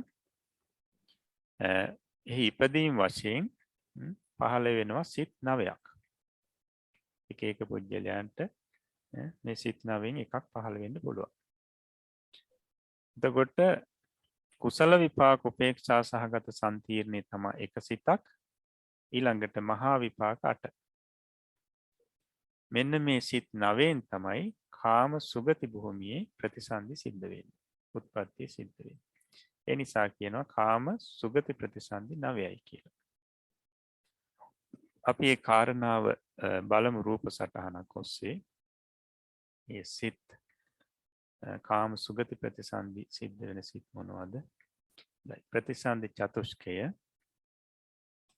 බලන්න. අපාය ප්‍රතිසන්දිය, කාම සුගති ප්‍රතිසන්දිය, රූපාවචර ප්‍රතිසන්දිය, අරූපාවචර ප්‍රතිසන්දිය කියලා උත්පත්ති 4යි. අපාය ප්‍රතිසන්දිය කියලා කියන්නේ අහේතුක මේ අකුසල විපාක උපේක්ෂා සහගත සම්පීර්ණ සිතෙන් සිද්ධ වෙන උත්පත්ති ප්‍රතිසන්දිය. එනට කාම සුගති ප්‍රතිසන්දිය 9 ආකාරයි. ප්‍රතිසන්දි 9ක්. බලන්න පළවෙනි ප්‍රතිසන්දිය සිද්ධ වෙන්නේ කුසල විපාක. නැත්නම් හේතුක කුසල විපාක උපේක්ෂා සහගත සම්පීර්ණයි. ඊළඟට දෙවෙනි ප්‍රතිසන්දිය සෝමනස් සහගත ඥාන සම්ප්‍රයුක්ත අසංස්කාරික විපාක සිතෙන්. තුන්වෙනි ප්‍රතිසන්දිය සෝමනස් සහගත ඥාන සම්ප්‍රයුක්ත සසංස්කාරික විපාක සිතින්. හතරවෙනි ප්‍රතිසන්දිය සෝමනස් සහගත ඥාන විප්‍රයුක්ත අසංස්කාරික විපාක සිතින්. පස්වෙනි ප්‍රතිසන්දිය සෝමනස් සහගත ඥාන විප්‍රයුක්ත සසංස්කාරික විපාක සිතින්. ඊළඟට හයවෙනි ප්‍රතිසන්දිය උපේක්ඛා සහගත ඥාන සම්ප්‍රයුක්ත අසංස්කාරික විපාක සිතින්. හත්වෙනි ප්‍රතිසන්දිය උපේක්ඛා සහගත ඥාන සම්ප්‍රයුක්ත සසංස්කාරික විපාක සිතින්. අටවෙනි ප්‍රතිසන්දිය උපේක්ඛා සහගත ඥාන විප්‍රයුක්ත අසංස්කාරික විපාක සිතින්. නවවෙනි ප්‍රතිසන්දිය උපේක්ඛා සහගත ඥාන විප්‍රයුක්ත සසංස්කාරික විපාක සිතින් සිද්ධ වෙනවා. එතකොට මෙතන අහේතුක සිතක් තියෙනවා. පළවෙනි එක අහේතුක විපාක සිතක්. ඊළඟට ද්වි හේතුක විපාක සිත් මෙතන තියෙනවා 4ක්. ත්‍රි හේතුක විපාක සිත් තියෙනවා 4ක්. සුගති අහේතුක ප්‍රතිසන්දියක් සිද්ධ වෙනවා. ඊට පස්සේ ද්වි හේතුක ප්‍රතිසන්දි 4ක් තියෙනවා. ත්‍රි හේතුක ප්‍රතිසන්දි 4ක් තියෙනවා. හොඳයි. එතකොට රූපාවචර ප්‍රතිසන්දි අරූපාවචර ප්‍රතිසන්දි අපි පසුව පැහැදිලි කරනවා. හොඳයි. ඊට පස්සේ විශේෂයෙන්ම මේ කාම සුගති ප්‍රතිසන්දි සම්බන්ධයෙන් කරුණු කීපයක් පැහැදිලි කරනවා මේ පාඩමේ. අපි ඒ කොටසක් කියවලාම පැහැදිලි කරගමු. කියන්න. අවසරයි ස්වාමීනි. ජාත්‍යන්දාදී ඇතැම් හීන මනුෂ්‍යයන්ටද භූමස්ත දෙවියන් ඇසුරු කරන ඇතැම් විනිපාතික අසුරයන්ටද කුශල විපාක උපේක්ෂා සහගත සම්තීරණය ප්‍රතිසන්දිය වේ.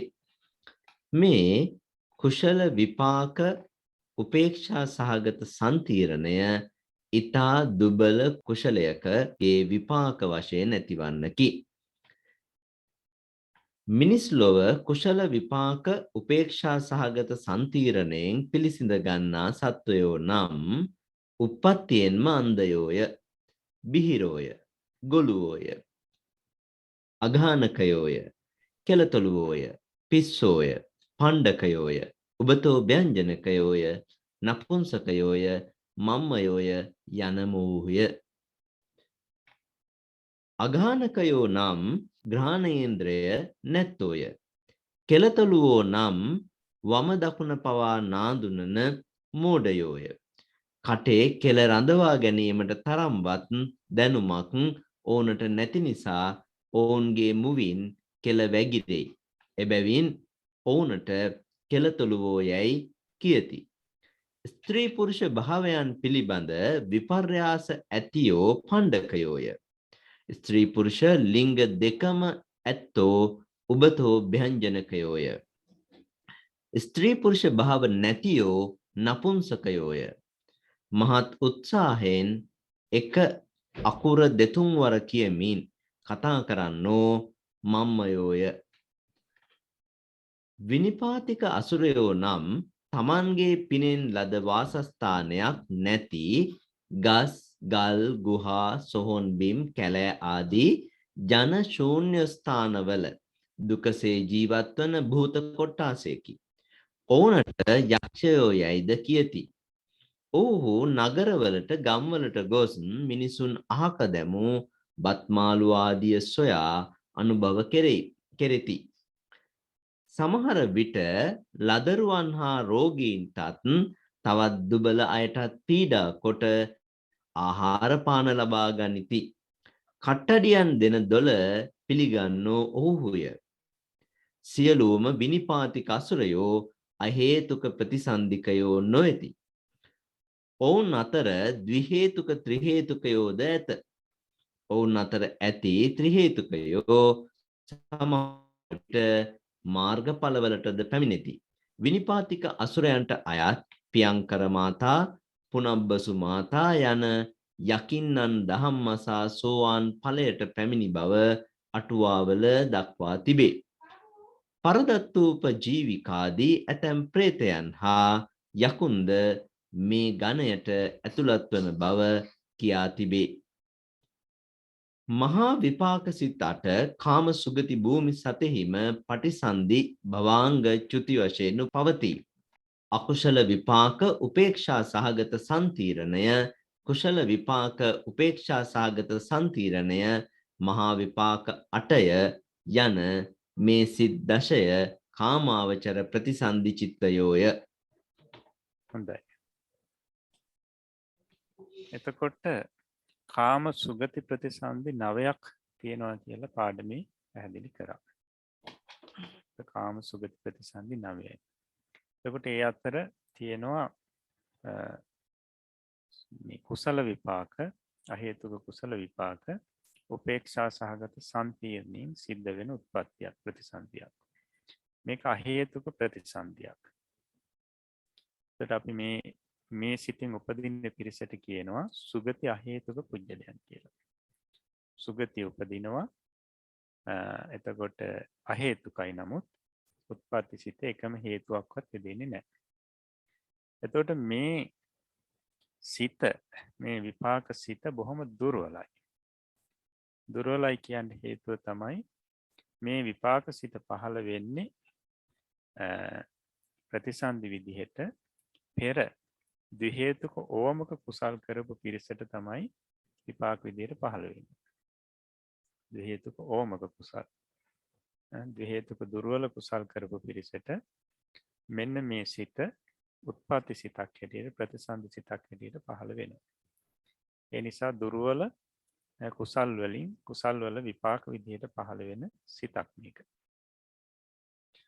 එතකොට මෙන්න මේ විපාක සිතින් උපදින යම් හඳුනාගත හැකි පිරිසක් ඉන්නවා. මනුෂ්‍ය ලෝකේ විශේෂයෙන්ම හඳුනාගත හැකි පිරිසක් ඉන්නවා. පැහැදිලි කරනවා ජාත්‍යන්දාදී ඇතැම් හීන මනුෂ්‍යයන්ටද බුම්මස්ත දෙවියන් ඇසුරු කරන ඇතැම් විනිපාතික අසුරයන්ටද කුසල විපාක උපේක්ෂා සහගත සම්පීර්ණ ප්‍රතිසන්දිය වේ. එතකොට ජාත්‍යන්ද ආදී කියලා කියන්නේ උපතින්ම අන්ධ ආදී මේ මිනිසුන්ටත් ඊළඟට භූමාටු දෙවිවරු ඇසුරු කරන මේ විනිපාතික ඇතැම් විනිපාතික අසුරයන්ට හැමෝටම නෙවෙයි ඇතැම් විනිපාතික අසුර කියන්නේ කවුද කියලා ඉගෙන ගත්තා. අන්න ඒ පිරිසට මේ කුසල විපාක උපේක්ෂා සහගත සම්පීර්ණිය තමයි ප්‍රතිසන්දියේ මේ සම්පීර්ණයෙන් තමයි ප්‍රතිසන්දිය සිද්ධ වෙන්නේ. එතකොට උපේක්ෂා සහගත සම්පීර්ණය ප්‍රතිසන්දිය වේ. ඒ පිරිස උපදින්නේ උපේක්ෂා සහගත සම්පීර්ණ සිතින් ප්‍රතිසන්දි සිත වශයෙන්.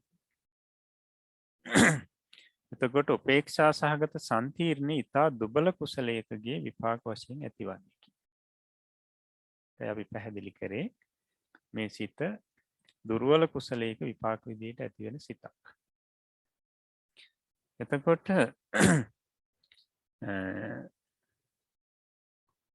මෙන්න මේ දුර්වල කුසලයක විපාක සිතක් විදිහට ඇතිවන මේ කුසල විපාක උපේක්ෂා සහගත සම්පීර්ණ සිත මේක දුර්වල සිතක් නිසා මේ සිතින් උපදින සත්වයන් මේ සත්‍යයන්ව අංග සම්පූර්ණ සත්‍යෝ බවට පත් කරලා උපද්දවන්න මේ සිතට බලයක් නැහැ.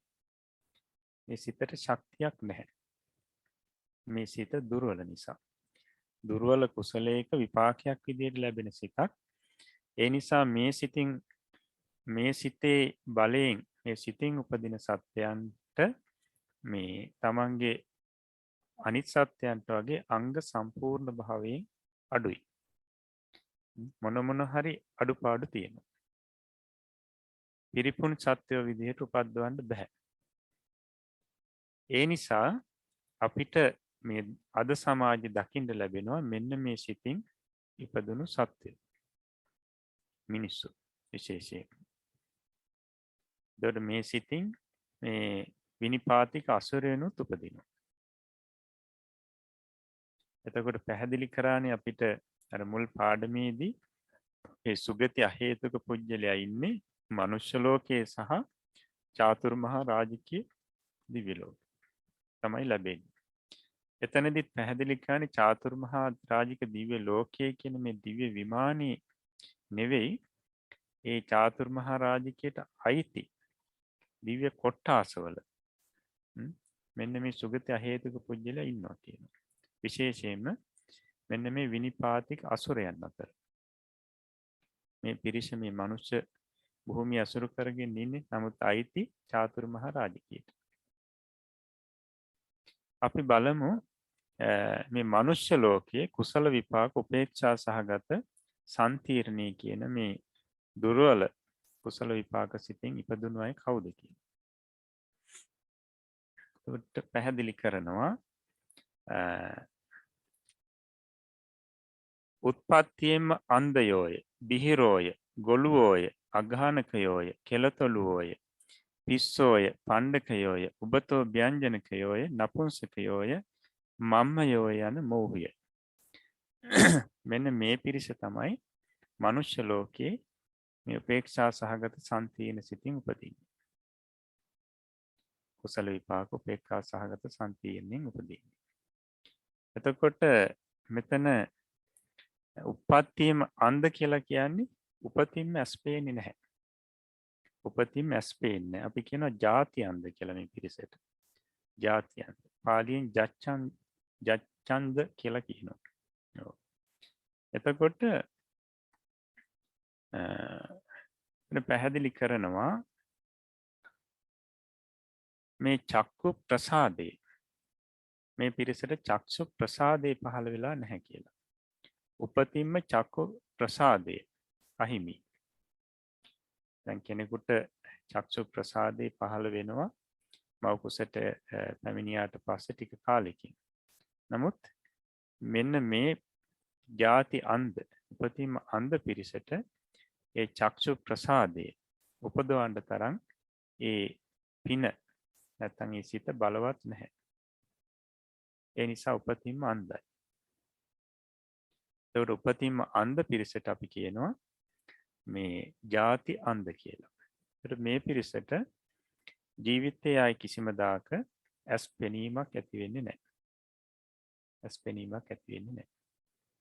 ಜಾති අන්ධ පිරිස. ඒකට මෙන්න මේ පිරිස ඉපදිලා තියෙන්නේ මේ උපේක්ඛා සහගත සම්පීර්ණ සිතින්.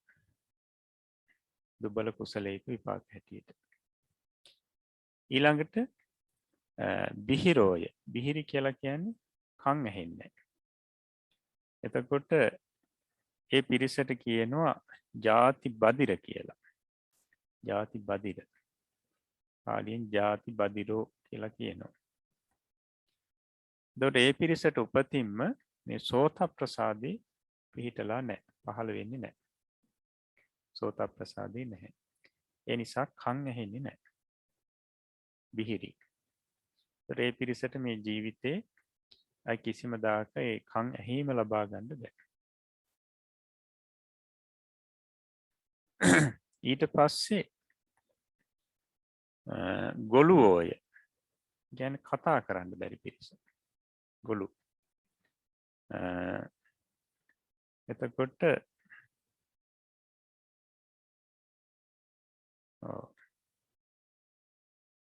ජාති මූගෝ කියලා පැහැදිලි කරන පාලි ජාති මූගෝ. තොට කතා කරන්න බැතවට අපිට හිතෙන්ට පුළුවන් කතා කරන්න බැරි උපතින්ම මේ ජිව්හා ප්‍රසාදය පහළ වෙලා නැතුව ඇති කියලා. එහෙම නෙවෙයි. ඒ පිරිසට කතා කිරීමේ හැකියාව නැහැ. මේ ජිව්හා ප්‍රසාදය හැම කෙනාටම ලැබෙනවා කියන. ජිව්හා ප්‍රසාදය. කතා කරන්නට නම් මේ අපේ මේ බොටුවෙන් උගුරෙන් පහලින් වාතය උඩට එන්න ඕනි. ඊට පස්සේ දිව හරියට නැවෙන්න ඕනි. දිව ඒ තැන්වල හැපෙන්න ඕනි. ඉතින් මේ කරුණු කාරණා කිහිපයක් සම්පූර්ණ වෙන්න ඕනි වචන හරියට කියන්න. ඉතින් මෙන්න මේ විදිහට කතා කරන්න බැරුව තමයි ගොළු භාවයේ උපතින්ම ගොළු භාවයේ ඇති පිරිසත් උපදින්නේ උපේක්ෂා සහගත සම්පීන සිතින්. සුගතිය හේතුක පුජ්‍යලිය. ඊට පස්සේ අගහනකයෝය කියලා කියන්නේ මේ උපතින්ම ගාන ප්‍රසාදේ නැහැ. ගන්ධ සුවඳ දැනෙන්නේ නැහැ. ගාන ප්‍රසාදේ ඒ පිරිසට ජීවිතේ පහළ වෙන්නේ නැහැ. ඊළඟට කෙලතොළුවෝය. කෙලතොළුවෝය.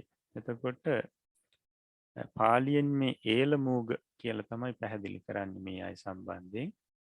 මෙතන කෙලතොළුවෝ කියලා කියන්නේ මේ වම දකුණ පවා නාදුනන මෝඩයෝය කියලා පැහැදිලි කරනවා. يعني දැනීමක් නැහැ. හරිම මෝඩයි. වම දකුණුවත් හරියට අඳුරන්නේ. ඉතින් ඒ අයට කෙලතොළු මෝඩ අයට තමයි මේ කෙලතොළුවෝ කියන්නේ. කෙලතොළුවෝ කියන්න හේතුව බලන්න කටේ කෙල රඳවා ගැනීමට තරම්වත් දැනුමක් ඔවුනට නැති නිසා ඔවුන්ගේ මුවින් කෙල වැගිරෙයි. එබැවින් ඔවුන්ට කෙලතොළුවෝ යයි කියති. කටේ කෙල ටිකවත් රඳව ගන්න තරම් මේ දැනුමක් නැහැ. දැනීමක් නැහැ. ඒ නිසා ඔවුන්ගේ කටෙන් කෙල බේරෙනවා නිතරම. කෙලතොළුවෝ කියලා කියනවා. එතන අදහස් කරන්නේ ඒ තරමට මෝඩයි. ඒකට ඒ පිරිසට කෙලතොළුවෝ කියලා කියනවා. ඊට පස්සේ පිස්සෝය. පිස්සෝ කියනකොට දන්නවනේ. එතකොට සබ්බ කාලම්පි විපල්ලට්ට චිත්තෝ ජච්චුම් මත්තකෝ නාම. උපතින්ම උමතුයි. උපතින්ම පිස්සු.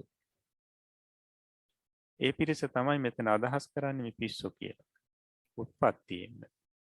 ඒ කියන්නේ සිත මේ විපිරිසරයි. සිත වික්ෂිප්තයි.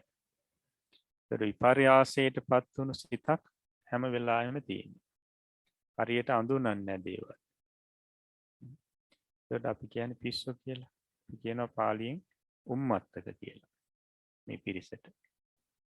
උමතුණු පිරිස. එතකොට මෙන්න මේ උමතුණු පිරිස තමයි මෙතන මේ පිස්සෝ කියලා කියන්නේ. උපතින්ම එයයි උමතුයි පිස්සුයි. එතකොට ඒ පිරිස උපදින්නේ මෙන්න මේ උපේක්ෂා සහගත සම්පීර්ණ සිතින්. එතකොට දැන් සමහර වෙලාවට ඉපදුනාට පස්සේ සමහරුන්ට පිස්සු හැදෙනවා. එතකොට ඒ පිරිස මේ ගණයට අපි ගන්නෙ නැහැ. දැන් සමහරුන්ට මේ උමතු වීමට හේතුවක් හැටියට දක්වනවා මේ පිත කිපීම, ශරීරයේ පිත කිපීම. ඒ අයට කියනවා පිත්තුම් මත්තක කියලා. පිත නිසා උමතුවටපත් වෙනවා. තව කෙනෙක් තව පිරිසක් ඉන්නවා යක්කුම් මත්තක. යක්ෂයෝ නිසා උමතුවටපත් වෙනවා. පිත්තුම් මත්තක කියන පිරිස පිත නිසා උමතුවටපත් වෙන්නේ පැහැදිලි කරනවා යස්ස පිත්තකෝසකේ පිත්තං චලිත්වා බහිනික්කන්තං හෝති. සෝ නිච්චමේව උම්මත්තකෝ. යමකුගේ මේ පිත්තකෝෂයේ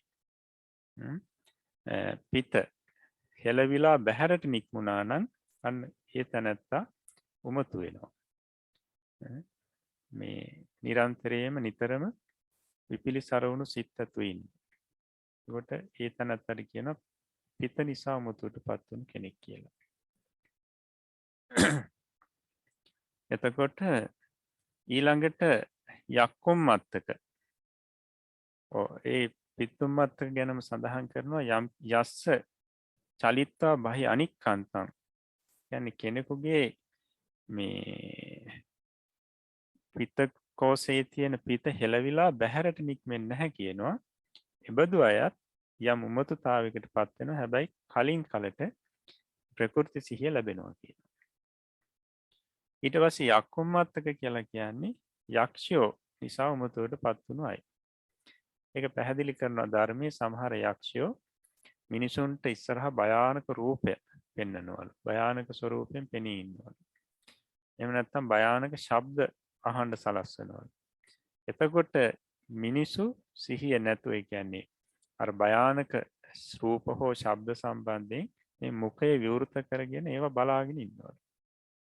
එතකොට යක්ෂයන්ට පුළුවන් කියනවා මේ කටින් අත දාලා මේ හදේ මාංශේ හෘදේ වස්තු පිරිමදින්න. එතකොට විපිලිසර බවට පත් වෙනවා කියනවා සත්‍ය. විපිලිසර බවට උමතු බවට පත් වෙනවා. ඒතර පිරිසට මතක ඇති අපේ බුදුරජාණන් වහන්සේ මේ උන්වහන්සේ පිරිනුවන් පාන්න මාස 3කට කලින් ආනන්ද ස්වාමීන් වහන්සේට ප්‍රකාශ කරනවා තථාගතයන් වහන්සේලාට ආරාධනාවක් කරොත් මේ තව කාලයක් වැඩ ඉන්න පුළුවන්. දීර්ඝ කාලයක් වැඩ ඉන්න පුළුවන්. උන්වහන්සේ පිරිනුවන් පාන්න මාස 3ක් තියෙනකොට ප්‍රකාශ කරේ. ඉතින් ඒ කතාව කියනකොට ආනන්ද ස්වාමීන් වහන්සේ ආරාධනා කරන්න ඕනේ. ස්වාමීන් තව ටික කාලයක් වැඩි කාලයක් ඔබ වහන්සේ වැඩ ඉන්න කියලා. ආනන්ද ස්වාමීන් වහන්සේට ආරාධනා කරන්න බැරි වුණා. අන්න ඒ වෙලාවේ කියන උන්වහන්සේ විපිලිසර භාවයට පත් වෙලා හිටියේ කියලා. ඒ විපිලිසර භාවයට පත් වුණේ කොහොමද කියලා පැහැදිලි කරනවා. ඒ වෙලාවේදී මාර දිව්‍ය පුත්‍රයා ඉදිරියේ ආනන්ද ස්වාමීන් වහන්සේගේ ඉදිරියේ භයානක ස්වරූපයකින් පෙනී ඉඳලා තියෙනවා. හැබැයි ඒ වෙලාවේදී උන්වහන්සේගේ හිත විපිලිසර වෙලා තියෙනවා. හැබැයි අර මුඛයෙන් අත දාලා හදවත පිරිමැදලා නැහැ. මුත් උන්වහන්සේට අර බුදුරජාණන් වහන්සේ කියපු කාරණාවට අවධානය යොමු වෙලා නැහැ. ඉතින් ඒ සුළු මොහොතට ඒ විපිලිසර භාවයේ ඇති කරලා තියෙනවා මාර දිව්‍ය පුත්‍රයා විසින්. හොඳයි. එතකොට මෙතන අදහස් කරන්නේ මේ උපතින්ම පිස්සු අය. උමතු පිරිස තමයි මේ උපේක්ෂා සහගත සන්තීන සිතින් උපන්නෝ සුගතිය හේතුක පුඤ්ජලය. ඊට පස්සේ පණ්ඩකයෝය උබතෝ ව්‍යංජනකයෝය. මෙතන පැහැදිලි කරන පණ්ඩකයෝ. පණ්ඩකයෝ මේ සුගතිය හේතුක පුඤ්ජලය. බලන්න එතන පැහැදිලි කරනවා ස්ත්‍රී පුරුෂ භාවයන් පිළිබඳ විපර්යාස ඇතියෝ පණ්ඩකයෝය. ස්ත්‍රී පුරුෂ ස්වરૂපයන් සම්බන්ධයෙන් විපර්යාස ඇති අය පණ්ඩක කියලා කියනවා. අපි ඒක පැහැදිලි කරගමු පසුව. ඊට පස්සේ උබතෝ ව්‍යංජනක. උබතෝ ව්‍යංජනක කියලා කියන්නේ ස්ත්‍රී පුරුෂ ලිංග දෙකම ඇත්තෝ උබතෝ ව්‍යංජනකයෝයි. ස්ත්‍රී පුරුෂ ලිංග දෙකම තියෙන අය උබතෝ ව්‍යංජනක. ස්ත්‍රී පුරුෂ භාව නැතියෝ නපුංසකයෝය. ස්ත්‍රී පුරුෂ භාවයේ නැති අය නපුංසක. එතකොට මේ නපුංසක කියන පිරිසත් අපිට ඔය පණ්ඩකයන් යටතේම එන පිරිසක්. අපි එතනදීම පැහැදිලි කරගමු. ඊට පස්සේ මම්මයෝ. මම්ම කියලා කියන්නේ මහත් උත්සාහයෙන් එක අකුර දෙතුන් වර කියමින් කතා කරන්නෝ මම්මයෝය. එක අකුර දෙතුන් වර 4-5 සැරේ කියමින් කතා කරන පිරිසට තමයි මහත් උත්සාහයෙන් හරි අමාරුවෙන් කතා කරන්නේ. ඒ පිරිසට මම්ම කියලා කියනවා. මම්මයෝ කියලා. අන්න ඒ පිරිසත් මේ සුගති අහේතුක පිරිස. උපේක්ෂා සහගත සන්තීන සිතින් උපන් පිරිස. එතකොට මෙතනදී මේ පණ්ඩක සහ ඔබතෝ ව්‍යංජනක. එතකොට නපුංසක කියන පිරිසත් පණ්ඩක අයටම අයිති වෙනවා මෙතනදී. එතකොට අපි පණ්ඩක ඔබතෝ ව්‍යංජනක නපුංසක කියන මෙන්න මේ පිරිස මේ සුගති අහේතුක පුජ්‍යලය හැටියට දක්වලා තියෙනවා. ඒ කියන්නේ උපේක්ෂා සහගත සන්තීර්ණ සිතෙන් උපන් අය. දුර්වල කුසලයක විපාක විදිහට. නැත්තම් දුර්වල කුසලයකින් උපන් අය. එතකොට මේ පිරිස මේ දැන් පණ්ඩක පිරිස ගත්තොත් ස්ත්‍රී පුරුෂ භාවයන් පිළිබඳ විපර්යාස ඇති අය. උපතෝ ව්‍යංජනක කියන්නේ ස්ත්‍රී පුරුෂ ලිංග දෙකම තියෙන අය. එතකොට මෙන්න මේ පිරිස් අද සමාජයේ දකින්න ලැබෙනවා. එදා කාලෙත් මේ පිරිස හිටියා. අදටත් ඉන්නවා. එතකොට මේ පිරිස් සම්බන්ධයෙන් සමහරලාට අප්‍රකටව කතා කරනවා. දන්න පිරිස් ඉන්නවා. එතකොට මේ පිරිස මේ පණ්ඩක සහ ඔබතෝ ව්‍යංජන ඊට පස්සේ නපුංසක කියන්නේ කවුද කියන එක අපි පැහැදිලි කරගන්න ඕනේ, දැනගන්න ඕනේ. ඒද මම මුලින් අභිධර්ම පාඩම් කරනකොට පිරිසට මේ කාරණා අපි පැහැදිලි කරලා දුන්නේ නැහැ එහෙම. මොකද මේ කාරණා මේ පණ්ඩක සහ මේ පිරිස කවුද කියලා පැහැදිලි කරොත් අපිට අසභ්‍ය දේවල් කියන්න වෙනවා. එතකොට ඒ නිසා පැහැදිලි කරේ නැහැ. නමුත් අපි අද දැන් මේ කාරණා මේ කවුද කියන එක අපි පැහැදිලි නොකරොත් මේ ගැන දැනගන්න තමන්ට ලැබෙන්නේ නැහැ. සාමාන්‍ය සමාජයේ මේවා ගැන හරි අවබෝධයක් නැහැ. ඒගොල්ලෝ මේක පැහැදිලි කරලා දෙන්න දන්නේ නැහැ. නමුත් මේ කාරණා අපි දැනගන්න ඕනේ. ඒ නිසා මේ පණ්ඩකයන් කියන්නේ කවුද? පණ්ඩකයන්ගේ ස්වરૂපය මොකද්ද? උබතෝ ව්‍යංජනිකයෝ කියන්නේ කවුද? එයාගේ ස්වરૂපය මොකක්ද කියන එක අපි පැහැදිලි කරලා දෙනවා. ඉතින් මේ පැහැදිලි කරලා දෙනකොට අපිට යම් විදිහට අසභ්‍ය කතාවක් කියන්න වෙන්නේ. ඒ නිසා ධර්ම ගරුත්වයෙන් යුතුව ධර්මයේ කෙරෙහි ගරුත්වය උපදවාගෙන මේක ශ්‍රවණය කරන්න ඕනේ. මේක පැහැදිලි කරගන්න ඕනේ අපි කවුරුත්. හොඳයි අපි බලමු මේ පණ්ඩකයන් කියන්නේ කවුද කියන එක. අපි එතන පණ්ඩකයෝ බලන්න ස්ත්‍රී පුරුෂ භාවයන් පිළිබඳ විපර්යාස ඇත්තෝ පණ්ඩකයෝය. පණ්ඩකයෝ 5 දෙනෙක්. එතකොට ස්ත්‍රී පුරුෂ භාවයන් සම්බන්ධව විපර්යාස. මේ පිළිබඳ විපර්යාස ඇති අය තමයි පණ්ඩක කියලා කියන්නේ. මේ අය සුගති අහේතුකයි. දුර්වල කුසලයකින් උපන් පිරිස. පණ්ඩකයෝ ඉන්නවා 5 දෙනෙක්.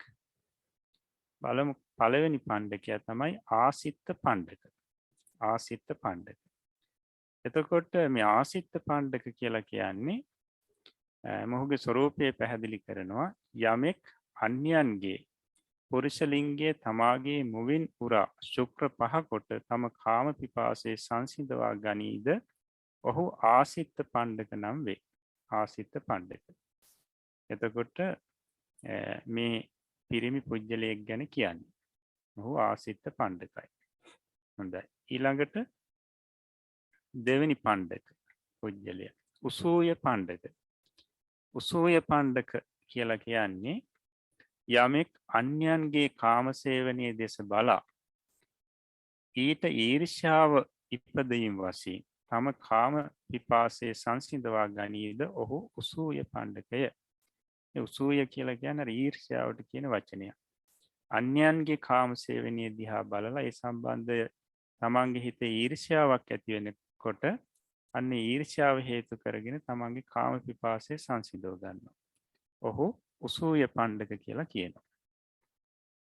ඊට පස්සේ තුන්වෙනි පණ්ඩක ඕපක්ඛමික පණ්ඩක.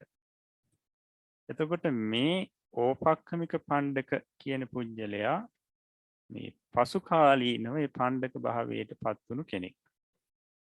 පසුකාලීනව පණ්ඩක කියන ස්වરૂපයට පත් වුණු කෙනෙක්. මේ උපතින්ම සුගති අහේතුක නොවෙන්න පුළුවන්. එතකොට මේ අපේ විනය පිටකයට අනුව මොහොත් පණ්ඩකයෙක් හැටියට දක්වනවා. යමෙක් සත්කම් ආදීන් තමාගේ වෘෂණ කෝෂ ඉවත් කරේද ඔහු ඕපක්ඛමික පණ්ඩක නම් වේ. ඊළඟට 4 වෙනි පක්ඛ පණ්ඩක. පක්ක පණ්ඩක කියන්නේ යමෙකුට හඳ බසින කාලයට තම කාම පිපාසය උත්සන්න වී හඳ වැඩෙන කාලයට සංසිඳේද ඔහු පක්ක පණ්ඩකය. ඒ කියන්නේ අවපක්ෂයේදී කාම පිපාසය උත්සන්න වෙනවා, පුරපක්ෂයේදී හඳ වැඩෙන කාලයට ඒක සංසිඳෙනවා. මෙන්න මේ පුජ්‍යලයට කියනවා පක්ක පණ්ඩක කියලා. ඊට පස්සේ 5 නපුංසක පණ්ඩක. අර නපුංසක කියලා මේ පොතේ පැහැදිලි කරේ ඔහුත් මේ පණ්ඩකයට තියෙනවා නපුංසක පණ්ඩක. ඒ කියන්නේ යමෙකුට උත්පත්තියේම ස්ත්‍රී පුරුෂ ලිංගයන් නොපිහිටියේද ඔහු නපුංසක පණ්ඩකේ. මොහුට භාව රූප එකකුදු පහළ නොවේ. භාව රූප නැහැ. ස්ත්‍රී භාව රූප හෝ පුරුෂ භාව රූප නැහැ. උපතින්ම ස්ත්‍රී පුරුෂ ඒ ලිංගයන් මේ පුජ්‍යලයට නැහැ. එතකොට මොහුට කියනවා නපුංසක පණ්ඩක කියලා. එතකොට මෙන්න මේ පණ්ඩකයන් අතරින් ආසිත පණ්ඩක උසූය පණ්ඩක කියන දෙන්නට පැවිදි වෙන්න පුළුවන්. අනිත් පණ්ඩක පිරිසට පැවිදි වෙන්න පුළුවන් කමක් නැහැ. පැවිද්ද වාරිකයි.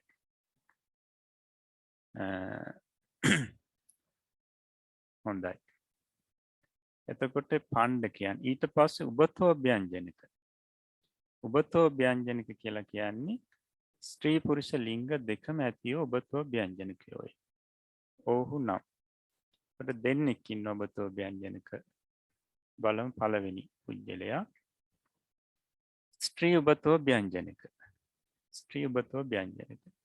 ස්ත්‍රී උබතෝ ව්‍යංජනික කියලා කියන්නේ යමෙකුට ස්ත්‍රී ලිංගයේ ප්‍රකටව පිහිටා පුරුෂ ලිංගයේ අප්‍රකටව ඇත්තේද ඇය ස්ත්‍රී උබතෝ ව්‍යංජනිකයි. එතකොට මේ උබතෝ ව්‍යංජනික කියලා කියන්නේ ස්ත්‍රී පුරුෂ ලිංග දෙකම තියෙන අයනේ. එහෙම පිරිසොත් උපදිනවා. එතකොට මේ ස්ත්‍රී උබතෝ ව්‍යංජනික කියන කෙනාගේ විශේෂත්වය තමයි ස්ත්‍රී ලිංගයේ ප්‍රකටව පිහිටලා තියෙනවා පුරුෂ ලිංගයේ අප්‍රකටවයි තියෙන්නේ. අන්න ඒ තැනත් එයාට කියනවා ස්ත්‍රී උබතෝ ව්‍යංජනික කියලා. හැබැයි නමුත් මෑ වෙනත් ස්ත්‍රීන් වෙත ගොස් පුරුෂ කෘත්‍ය කෙරේද එවිට මෑගේ පුරුෂ ලිංගයේ ප්‍රකට වී ස්ත්‍රී ලිංගයේ අප්‍රකට වේ. එතන පැහැදිලි කරන්නේ තවත් ස්ත්‍රීන් සම්බන්ධයෙන් Tamanට මේ කාමරාගාදී ඇති වෙනකොට අර ප්‍රකටව තිබුණු ස්ත්‍රී ලිංගයේ අප්‍රකට වෙලා පුරුෂ අප්‍රකටව තිබුණු පුරුෂ ලිංගයේ ප්‍රකට වෙනවලු. මය තමන්ද ගැබ් ගනි අන්‍යයන්ට ගැබ් ගැන්වීමද කරයි. මේ ස්ත්‍රීබතෝ ව්‍යංජනික තමනුත් ගැබ් ගන්නවා අන්‍යයන්ට ගැබ් ගැන්වීමත් කරනවා. මයට ස්ත්‍රී භාව රූපේ පමණක් ඇත්තේ. නමුත් දැන් මේ ස්ත්‍රී පුරුෂ ලිංගු දෙකම තිබුණත් මයට තියෙන භාව රූපේ තමයි මේ ස්ත්‍රී භාව රූපේ. ස්ත්‍රී භාව රූපේ පමණයි තියෙන්නේ ශරීරේ. පුරුෂ ලිංගයේ කර්ම බලයෙන් භාව රූප රහිත උපදී. පුරුෂ ලිංගයේ පහළ වෙලා තියෙනවා නමුත් භාව රූප රහිතව.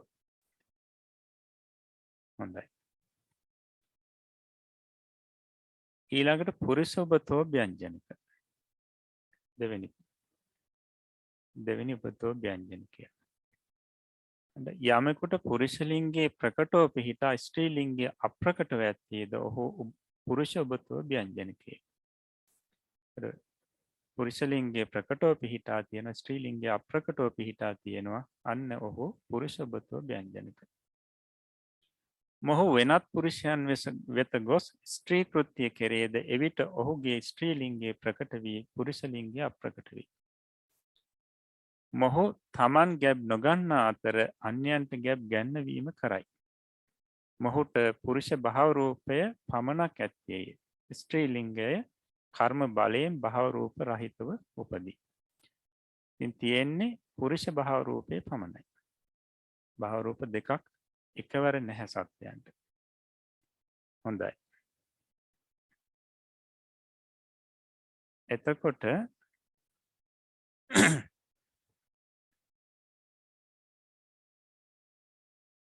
එතකොට තමන්ට දැන් මේ පණ්ඩකයන් සහ උබතෝ ව්‍යංජනික කියන්නේ කවුද කියන එක පැහැදිලි.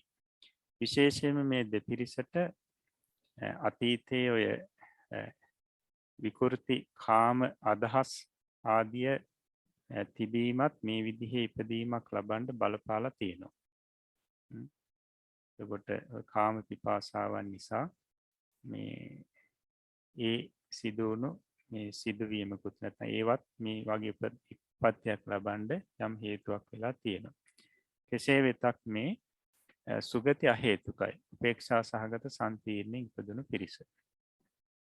එතකොට මේ උබතෝ ව්‍යංජනක කිසිම කෙනෙකුට පැවිදි වෙන්න පුළුවන් කමක් නැහැ. ඒගොල්ලන්ට පැවිද්ද ලබා ගන්න බෑ. පැවිද්දට අභව්‍යයි. එතකොට දැන් Tamanට පැහැදිලි වෙනවා ඇති දැන් සමහරෙකුට හිතෙන්න පුළුවන් මේ වගේ පුජ්‍යලයෝ අද ලෝකෙ ඉන්නවද කියලා. ඇත්තටම ඉන්නවා. එදත් හිටිය අදත් ඉන්නවා. එතකොට සමහර වෙලාවට අද ලෝකයේ මේ ගැන කතා කරනවා. ඒකට Tamanට මේක හරියටම තහවුරු කරගන්න පුළුවන්. ඔය ස්පිරිතාලවල ළමයි ලැබෙන වාට්ටුවල ඉන්න වෛද්‍යවරුන්ට කතා කරලා බලනවා. ඒකට ඒ අයට මේ සම්බන්ධයෙන් මේ දැනුවත්කම තියෙනවා. ඉතින් දැන් මේ පිරිස ගැන බලනකොට Tamanට පැහැදිලි වෙනවා ඇති අද කාලේ අපි විශේෂයෙන්ම කුසල් කරනකොට මේ කුසල් දුර්වල කුසල් සිද්ධ කරොත් මෙන්න මේ විදිහේ යම් අර අංග සම්පූර්ණ අවයව නැතුව උපදින්න සිද්ධ වෙනවා. අංග සම්පූර්ණ ජීවිතයක් නොලබෙන්න පුළුවන්. නිසා අපි විශේෂයෙන්ම කුසල් කරනකොට ත්‍රි හේතුක උත්කෘෂ්ඨවම කුසල් කිරීම සඳහා උත්සාහවත් වෙන්න ඕනේ. ඒ වගේම තමයි හිතන්න දැන් මේ පණ්ඩක පිරිස ලෝකේ බහුල වුණොත් නැත්නම් මේ දුර්වල කුසල් වලින් උපදින පිරිස බහුල වුණොත් දැන් උබතෝ ව්‍යංජනක පිරිස ලෝකේ බහුල වුණොත් මොකද වෙන්නේ? අද මේ සාමාන්‍ය ලෝකයේ සම්මත මේ ක්‍රම වෙනස් කරන්න වෙනවා. අද වෙනකොට මෙන්න මේ පිරිස් බහුල වීම නිසා ලෝකයේ යම් ශිෂ්ට සම්පන්න සම්මත නීති රීති වෙනස් කරමින් පවතිනවා. ඒකට ඒ අයට ඒ කියන පණ්ඩක තත්ත්වයේ වේවා උබතෝ ව්‍යංජනක තත්ත්වයේ වේවා මේවා නිසා එතකොට ඒ පිරිසට අර සාමාන්‍ය ලෝකේ සම්මත ක්‍රමයට ඉන්න අමාරුයි. ඒ නිසා ඒ අයට ආවේනික ජීවිත ගත කිරීම සඳහා ලෝකයේ යම් සම්මත නීති රීති වෙනස් කරලා ඒගොල්ලෝ සකස් කරගන්න උත්සාහවත් වෙනවා. ඒ වගේම තමයි යම් ආයතන වල වේවා එහෙම නැත්නම් වෙනත් තැන්වල වේවා ඒ වගේ පිරිස් බහුලව නැත්නම් ප්‍රධානින් වෙලා ඉන්නකොට ඒ අය ආයතන වල සම්මත ක්‍රම පවා වෙනස් කරන්න උත්සාහවත් වෙනවා. විෂය පද්ධති පවා වෙනස් කරන්න උත්සාහවත් වෙනවා. ඉතින් මේවට හේතුව සමහර ලෝකයා කතා වෙනවා මේක. නමුත් මේකට හේතුව මොකක්ද කියලා බොහෝ දෙනෙක් දන්නේ නැහැ. ඒකට මේවට හේතු තමයි මේ දුර්වල කුසල් බලයෙන් උපදින පුජ්‍යලයන් බහුල වීම.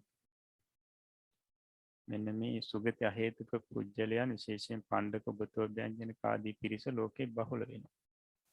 එතකොට අර මේ සම්මත ලෝකයේ ඒ ශිෂ්ට සම්පන්න ක්‍රම සමහරට ඒගොල්ලෝ වෙනස් කරගන්න. හොඳයි. එතකොට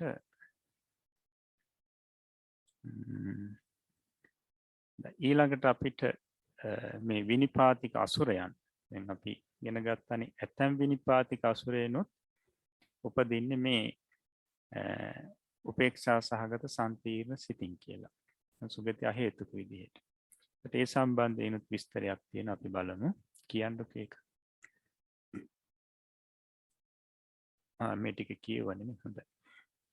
එතකොට විනිපාතික අසුර මේ කොටස අපි කලිනුත් කියලා දුන්නා. විනිපාතික අසුරයෝ කියලා කියන්නේ තමන්ගේ පිනෙන් ලැබපු වාසස්ථානයක් නැති, විමාන නැති ගස්වල, ඊට ගල් බෙනවල, ජන ශූන්‍ය වූ සොහොන් ආදී තැන්වල තමයි මේ පිරිස ජීවත් වෙන්නේ. බොහොම දුකසේ. නමුත් චාතුරු මහරජිකයට අයිති පිරිසක්. මේ අයට යක්ෂයෝ කියලත් කියනවා.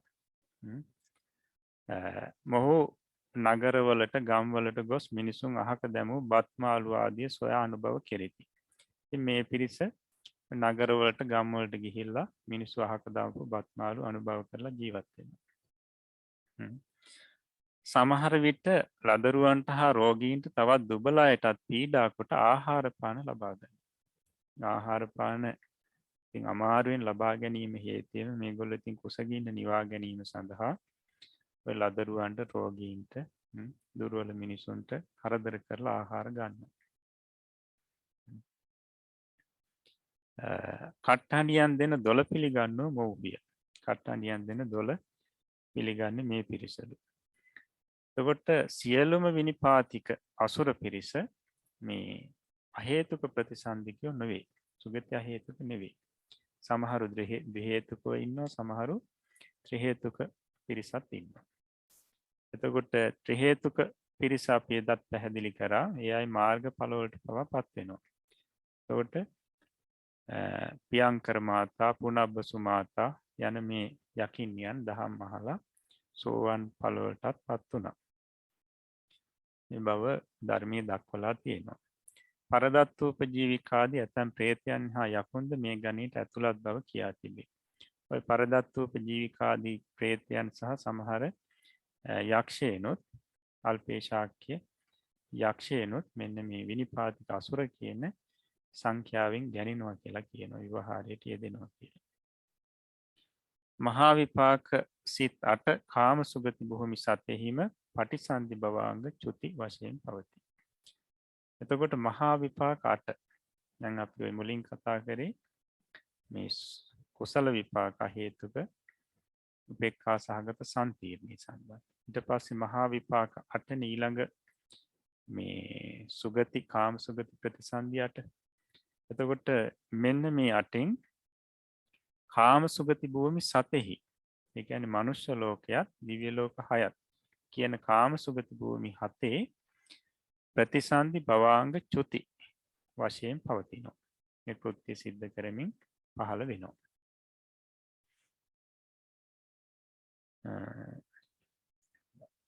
අකුසල විපාක උපේක්ඛා සහගත සම්පීර්ණයේ, කුසල විපාක උපේක්ෂා සහගත සම්පීර්ණයේ, මහා විපාක 8 යන මේ සිත් 10 කාමාවචර ප්‍රතිසන්ධි චිත්තයෝයි.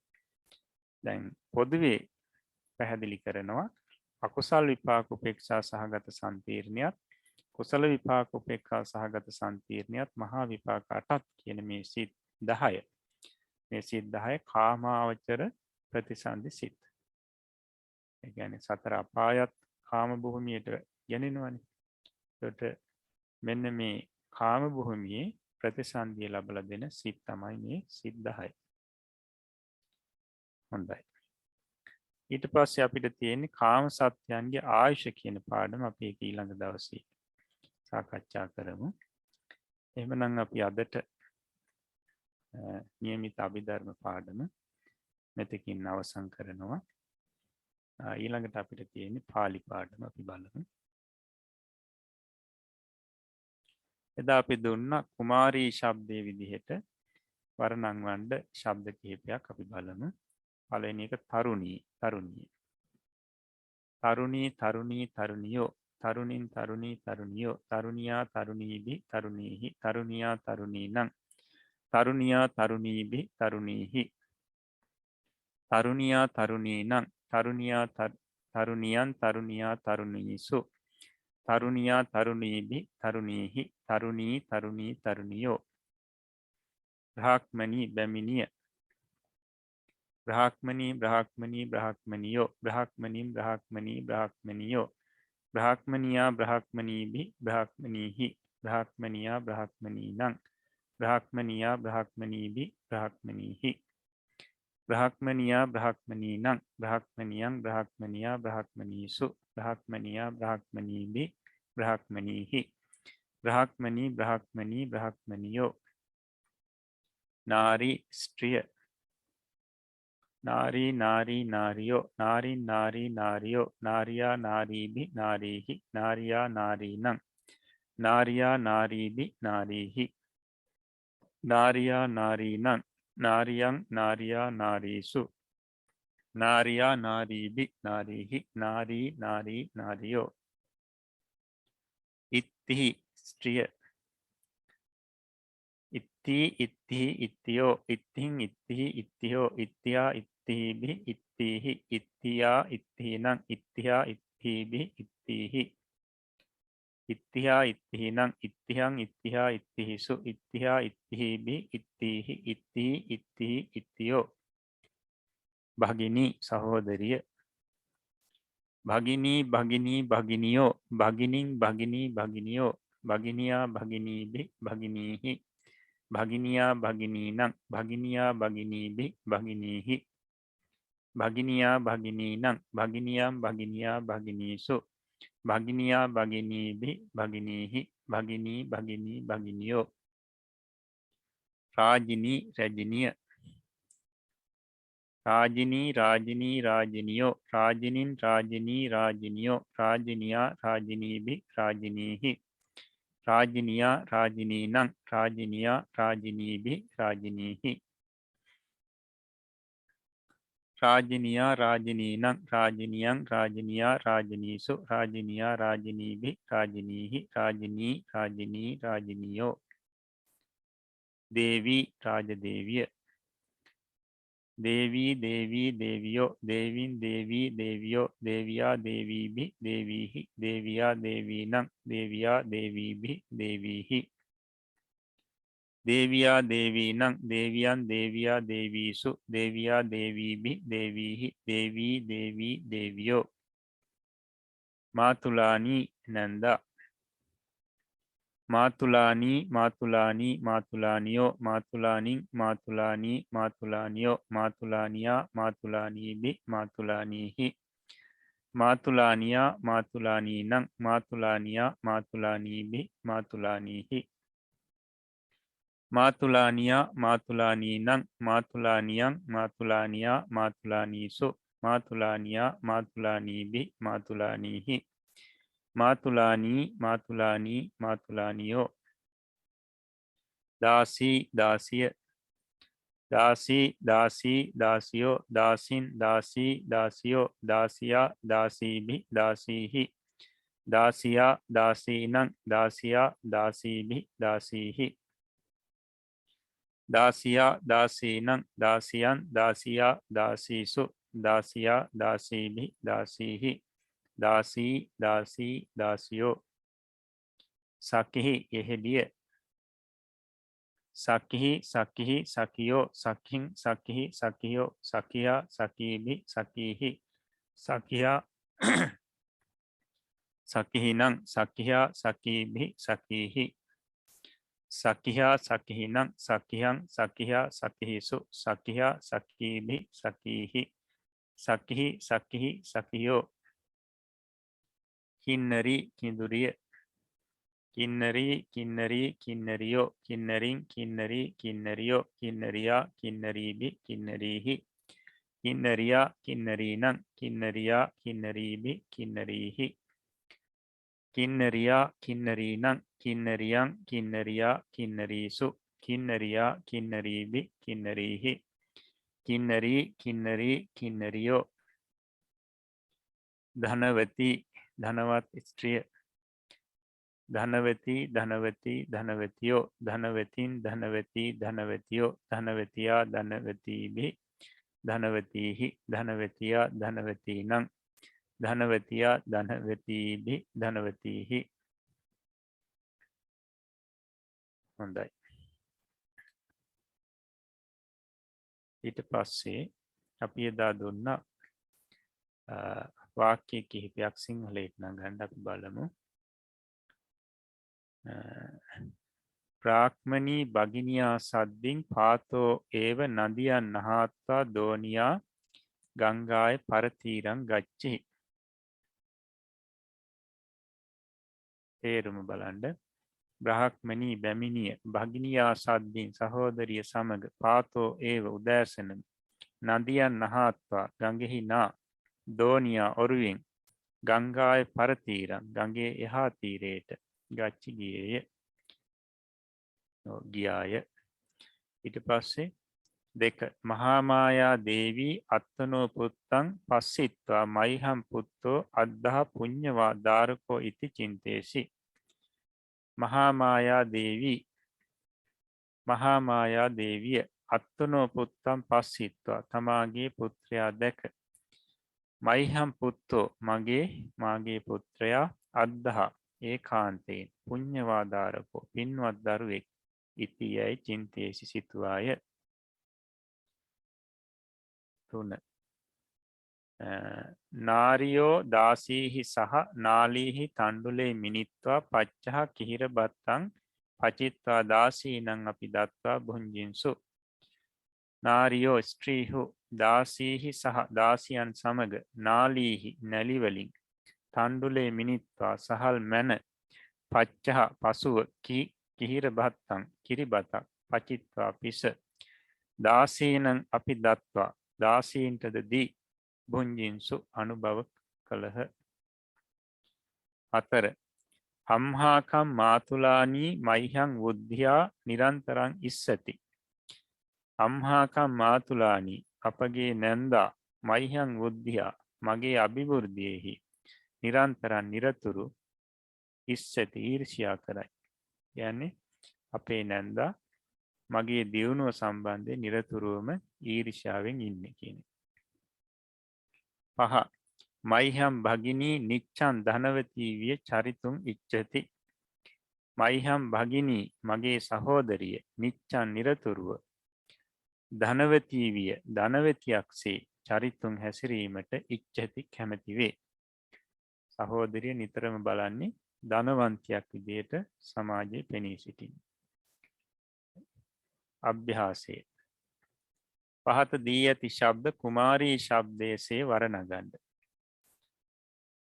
වානරී වැඳිරිය මිගී මුව දෙන සීහි සිංහ දෙන ගාවී ගව දෙන කාකී කවුඩු දෙන හත්හිනී ඇතින්න කුක්කුටි කිකිලිය වාපී වැව නදී ගඟ පොක්කරණී පොකුණ කදලී කෙසෙල් ගස. ඒ ටිකත් කුමාරි ශබ්දයේ විදිහට වර්ණන්වන්න. ඊළඟට පූර්ව ක්‍රියා මේ ටික පාඩම් කරගන්න ඕනි. පූර්ව ක්‍රියා කියලා කියන්නේ වාක්‍යයක අවසාන ක්‍රියාවට මුලින් සිටින ක්‍රියා පූර්ව ක්‍රියා නම් වේ. මේවා නිපාතයන්හි ඇතුළත් වේ. මේ ක්‍රියාවන් වෙනස් වෙන්නේ නැහැ. අපිට අර මුල් ක්‍රියා පච්චති පච්චන්ති විදියට වර්ණන්වා වගේ මේවා ඒ රූප වෙනස් වෙන්නේ නැහැ, වර්ණන්වන්නේ නැහැ. ඒකට වාක්‍යයක දැන් මෙහෙම තියෙන අවසාන ක්‍රියාව බුඤ්ජති. එතකොට පුරිසෝ බත්තං පචිත්වා බුඤ්ජති. පුරුෂයා බතක් පිස අනුභව කරයි. අනුභව කිරීම තමයි අවසාන ක්‍රියාව. ඊට පෙර කරපු කටයුත්තක් ගැන කියවෙනවා පචිත්වා. කියන්නේ පිස උයලා. පුරුෂයා බතක් උයලා අනුභව කරයි. අනුභව කිරීමට පෙර තියෙන ක්‍රියාවක් තමයි උයා කියන එක. අන්න ඒ බඳු ක්‍රියාවලට කියනවා පූර්ව ක්‍රියා කියලා. ඒ බඳු ක්‍රියා ස්වල්පයක් දීලා තියෙනවා. මේ ටික පාඩම් කරගන්න ඕනි. ගන්්වා එහෙම නැත්නම් ගන්්වාන දෙකේම අර්ථය ගොස්. පචිත්වාන පිස. භුංජිත්වාන අනුභව කොට. ආගන්්වාන අවුත්. ඨත්වාන සිට. උට්ටහිත්වාන නැගිට. දහවිත්වාන දුවලා. සයිත්වාන නිදා. කහදිත්වාන කාලා. කහදිත්වා කිව්වත් කහදිත්වාන කිව්වත් කාලා කියන අර්ථය. නහත්වාන නාලා. නා කියන්නේ නාලා කියන අර්ථයම. නිසීදිත්වාන හිඳ. ලබිත්වාන ලැබ. තවත් තියෙනවා ක්‍රියා කිහිපයක්. බලමු. ආගම්ම අවුත්. ආරුයිහ නැග. නික්කම්ම නික්ම. ලද්දාන ලැබ නැත්නම් ලබා. ඕරුයිහ බැස. ආදාය ගෙන ලද්දහ ලැබ ලබා ලද්දහ ලද්දහන දෙකම එකයි එකම අර්ථ. කාතූන කොට දැන් මේ ටිකත් පාඩම් කරගන්න. හොඳයි අපි අදට එහෙමනම් පාලි පාඩමත් මෙතකින් අවසන් කරනවා. අද දවසේදී මේ අභිධර්ම ඉගෙන ගැනීම වශයෙන් පාලි භාෂාව හැදෑරීම වශයෙන් సంతాනි කුසල් සිතුවිලි පහළ කරගන්න යෙදුණා. මේ කුසල් සිතුවිලි වල ආනිසංස වශයෙන් හැම දිනාටම නිදුක් නිරෝගී දිගාසිරි සැලසේවා. තව තවත් මේ ධර්මයෙන් ඉගෙන කියා ගන්නට ලැබේවා, දරා ගන්න ලැබේවා, සම්මර්ෂණය කරන්න ලැබේවා. ඒ වගේම ප්‍රාර්ථනා පරිදුතුම් බෝධිඥානීකින් නිවනින් සැනසෙන්නට මේ උතුම් පුණ්‍ය ධර්මයන් ඒකාන්තයෙන්ම හේතුපනිශ්‍රේ වේවා කියලා අපි ආශිර්වාද කරනවා. ඒ වගේම මේ ධර්මයේ කියා දුන්න ගුරුතුමන් වහන්සේලාටත් හදා වඩා පෝෂණය කරපු දෙමව්පියන්ටත් ශාසනික මව්වරු පියවරු සහෝදර සහෝදරියන්ටත් බුද්ධ ශාසනය වෙනුවෙන් කාලය ධනය ශ්‍රමය කැප කරලා මේ වෙනකොට ගිලම් බවින් පසුවන හැම දිනාටමත් මේ වැඩසටහන වෙනුවෙන් අන්නාකාරයෙන් වෙහෙස මහන්සි වෙන මේ කැලුම් මහත්මයා ඇතුළු දරුවන්ටත් හැම දිනාටම මේ උතුම් පුණ්‍ය ශක්තිය ජීවිතයට ආශිර්වාදයක් වේවා. නිදුක් නිරෝගී දිගාසිරි සැලසේවා. සම්‍යක් ප්‍රාර්ථනා මුදුන්පත් වේවා. කෙලවර නිවනින් සැනසෙන්න ලැබේවා කියලා අපි ආශිර්වාද කරනවා. ඒ වගේම ශාසනාරක්ෂක ලෝකපාලක ආත්මාරක්ෂක අල්පේශාක්‍ය මහේශාක්‍ය දිව්‍යතා මණ්ඩලයටත් මේ පින් දනේවා පෙනේවා පින් අනුමෝදන් වෙත්වා. දෙවියෝ සැපෙන් සැපයට පත් වෙත්වා. සම්‍යක් ප්‍රාර්ථනා මුදුන්පත් කරගනිත්වා. බුද්ධ ශාසනය බුද්ධ ශ්‍රාවකයන් නිරතුරුවම ආරක්ෂා කරත්වා කියලා ආරාධනා කරමින් පුණ්‍යානුමෝදනා කරමු. මිය පරලොව ගොස් පින් බලාපොරොත්තුවෙන් පසුවන ඥාති බන්ධ හිතයිශීන්ටත් මේ පින් දනේවා පෙනේවා පින් අනුමෝදන් වෙත්වා.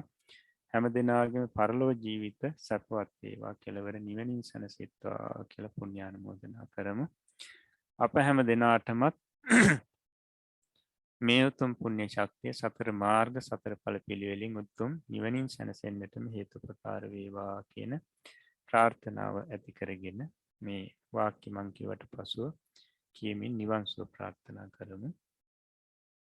ඉදම්මේ පුඤ්ඤ කම්මං ධම්මේ පුඤ්ඤ කම්මං ආසවක්ඛ්‍යා වහං හෝතු ආසවක්ඛයා වහං හෝතු සබ්බ දුක්ඛා පමුංචතු සබ්බ දුක්ඛා පමුංචතු මාගේ මේ පුණ්‍ය ධර්මය මාගේ මේ පුණ්‍ය ධර්මය මාර්ගඵල නිවන් පිණිසම මාර්ගඵල නිවන් පිණිසම හේතු වේවා හේතු වේවා වාසනාව වේවා වාසනාව වේවා. සාදු සාදු සාදු. තුන්ලොවක් සනසා වදාළ ශාන්තිනායක අමාමෑණී සම්මා සම්බුදු සර්වඥ රාජෝත්තමයන් වහන්සේ මහා කරුණාවෙන් මේ තුන් ලෝක ධාතුව බුදු නුවණින් දැක දැන වදාළ පරිද්දෙන්ම මේ භයානක සංසාරේ දිගපළල දැන කියා ගන්නට දැන නොදැන කරන්නට යෙදුනා වූ අනන්ත අපරිමාණ අකුසල් නිසාවෙන් වැටෙන්නට තිබුණා වූ භයානක සංසාර ගමනේ අති භයංකර තත්වයන් පිළිබඳව දැන කියා ගන්නට ඉමහත් මඟ පෙන්වීමක් වුණා වූ ඊටාම වටිනා පැහැදිලි කිරීමකින් යෙදුනා වූ පෞරාණික ථේරවාදය ත්‍රිපිටක අධ්‍යයන වැඩසටහනේ 67 වැනි පාඩමයි මේ අවසන් කරන්නට යෙදුනේ. මින් අනතුරුව සුපුරුදු පරිදි අද දිනේදී සජීවී වැඩසටහනට සහ සම්බන්ධ වෙන්න යෙදෙන පිරිසට ධර්ම සාකච්ඡාවට සඳහා සම්බන්ධ වෙන්නට අවස්ථාව තිබෙනවා. මේ තාක් සාකච්ඡා කළ පාඩම් වලට අදාළව තිබෙන ගැටලු සැක ශංකා දුරු කර ගැනීමට. නමුත් අපි සුපුරුදු පරිද්දෙන් අපේ YouTube පෞරාණික ථේරවාදයේ YouTube channel එකට නිදහස් කරන වීඩියෝ සඳහා ඌ වැඩසටහන මෙතනින් නිමා කරන්නට අවශ්‍ය නිසාවෙන් අපි විශේෂයෙන් අද දිනේදී මේ උදාාරතර පුණ්‍ය කර්මය සිද්ධ කරන්නට යෙදුනා වූ ඒ වගේම මේ අපට දුර්ලභව දැන කියා ගන්නට ලැබෙන මේ පරම දුර්ලභ ගම්බීර ශ්‍රී සද්ධර්මය අපට වටහා ගත හැකි ආකාරයෙන් බොහෝමත්ම සුපැහැදිලිව ඊටාම නිර්වුල්ව පැහැදිලි කර දෙන්නට යෙදුනා වූ අපේ ගෞරවනීය ගුරු දේවෝත්තම ස්වාමීන්ද්‍රයන්න් වහන්සේට පුණ්‍යානුමෝදනා කරමින් මේ උතුම් වැඩසටහන අපි මේ ආකාරයෙන් නිල වශයෙන් අවසන් කරමු. හොඳයි. එසේනම් සියලුම දෙනා නැවතත් මාත් සමගම එක්ව ගෞරවනීය ස්වාමින් වහන්සේ වන්දනා කරන්නට සූදානම් වන්න. මේට අක්සිද්ධ කරගන්නට යෙදුනා වූ සකල විපුල කුසල සම්භාර ශක්තිය අපි ගෞරවනීය ස්වාමින් වහන්සේටත් අනුමෝදන් කරමින් ස්වාමින් වහන්සේ සිද්ධ කරන්නා වූ මේ අචින්තනීය ශාසනික මෙහෙවරේ කුසල ශක්තිය අපිත් අනුමෝදන් වෙමින් මේ උදාාරතර කුසලානුභව බලයෙන් අපි සෑම සියලු දෙනාටම සුවසේම සුඛ ප්‍රතිපදාවෙන්ම වහවහාම ඉක්මනින්ම මේ චතුරතර වූ චතුරාර්ය සත්‍ය ධර්මය ප්‍රතිවේද කර ගනිමින් නැවත කිසි භවයක මේ සතර අපාය ආදී උත්පත්තියක් නොලබන්නටත් සුගති භූමියක උපදුනත් මෙවැනි වූ අහේතුක අභව්‍ය උත්පත්තියක් නොලබන්නටත් ප්‍රාර්ථනා කර ගනිමින් මේ උදාාරතර පුණ්‍ය සම්භාර ශක්තිය අපි අනුමෝදන් වෙමු. හොඳයි. එසේනම් අපි සියලු දෙනාම එක්ව ගෞරවනීය ස්වාමින් වහන්සේ වන්දනා කරමු. අවසරයි ස්වාමීනි. ඕකාස වන්දාමි බන්තේ සුඛී හෝතු.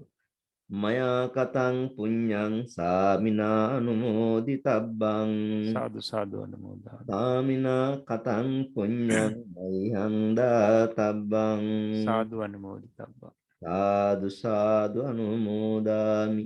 ඕකාස ద్వාරත්තේන කතං සබ්බං අච්චයං කමතමේ බන්තේ අමාමි කමිතබ්බා. සාදු කාස කමාමි බන්තේ සුඛී හෝතු නිබ්බාන පච්චය හෝතු. සුඛී හෝතු නිබ්බාන පච්චය.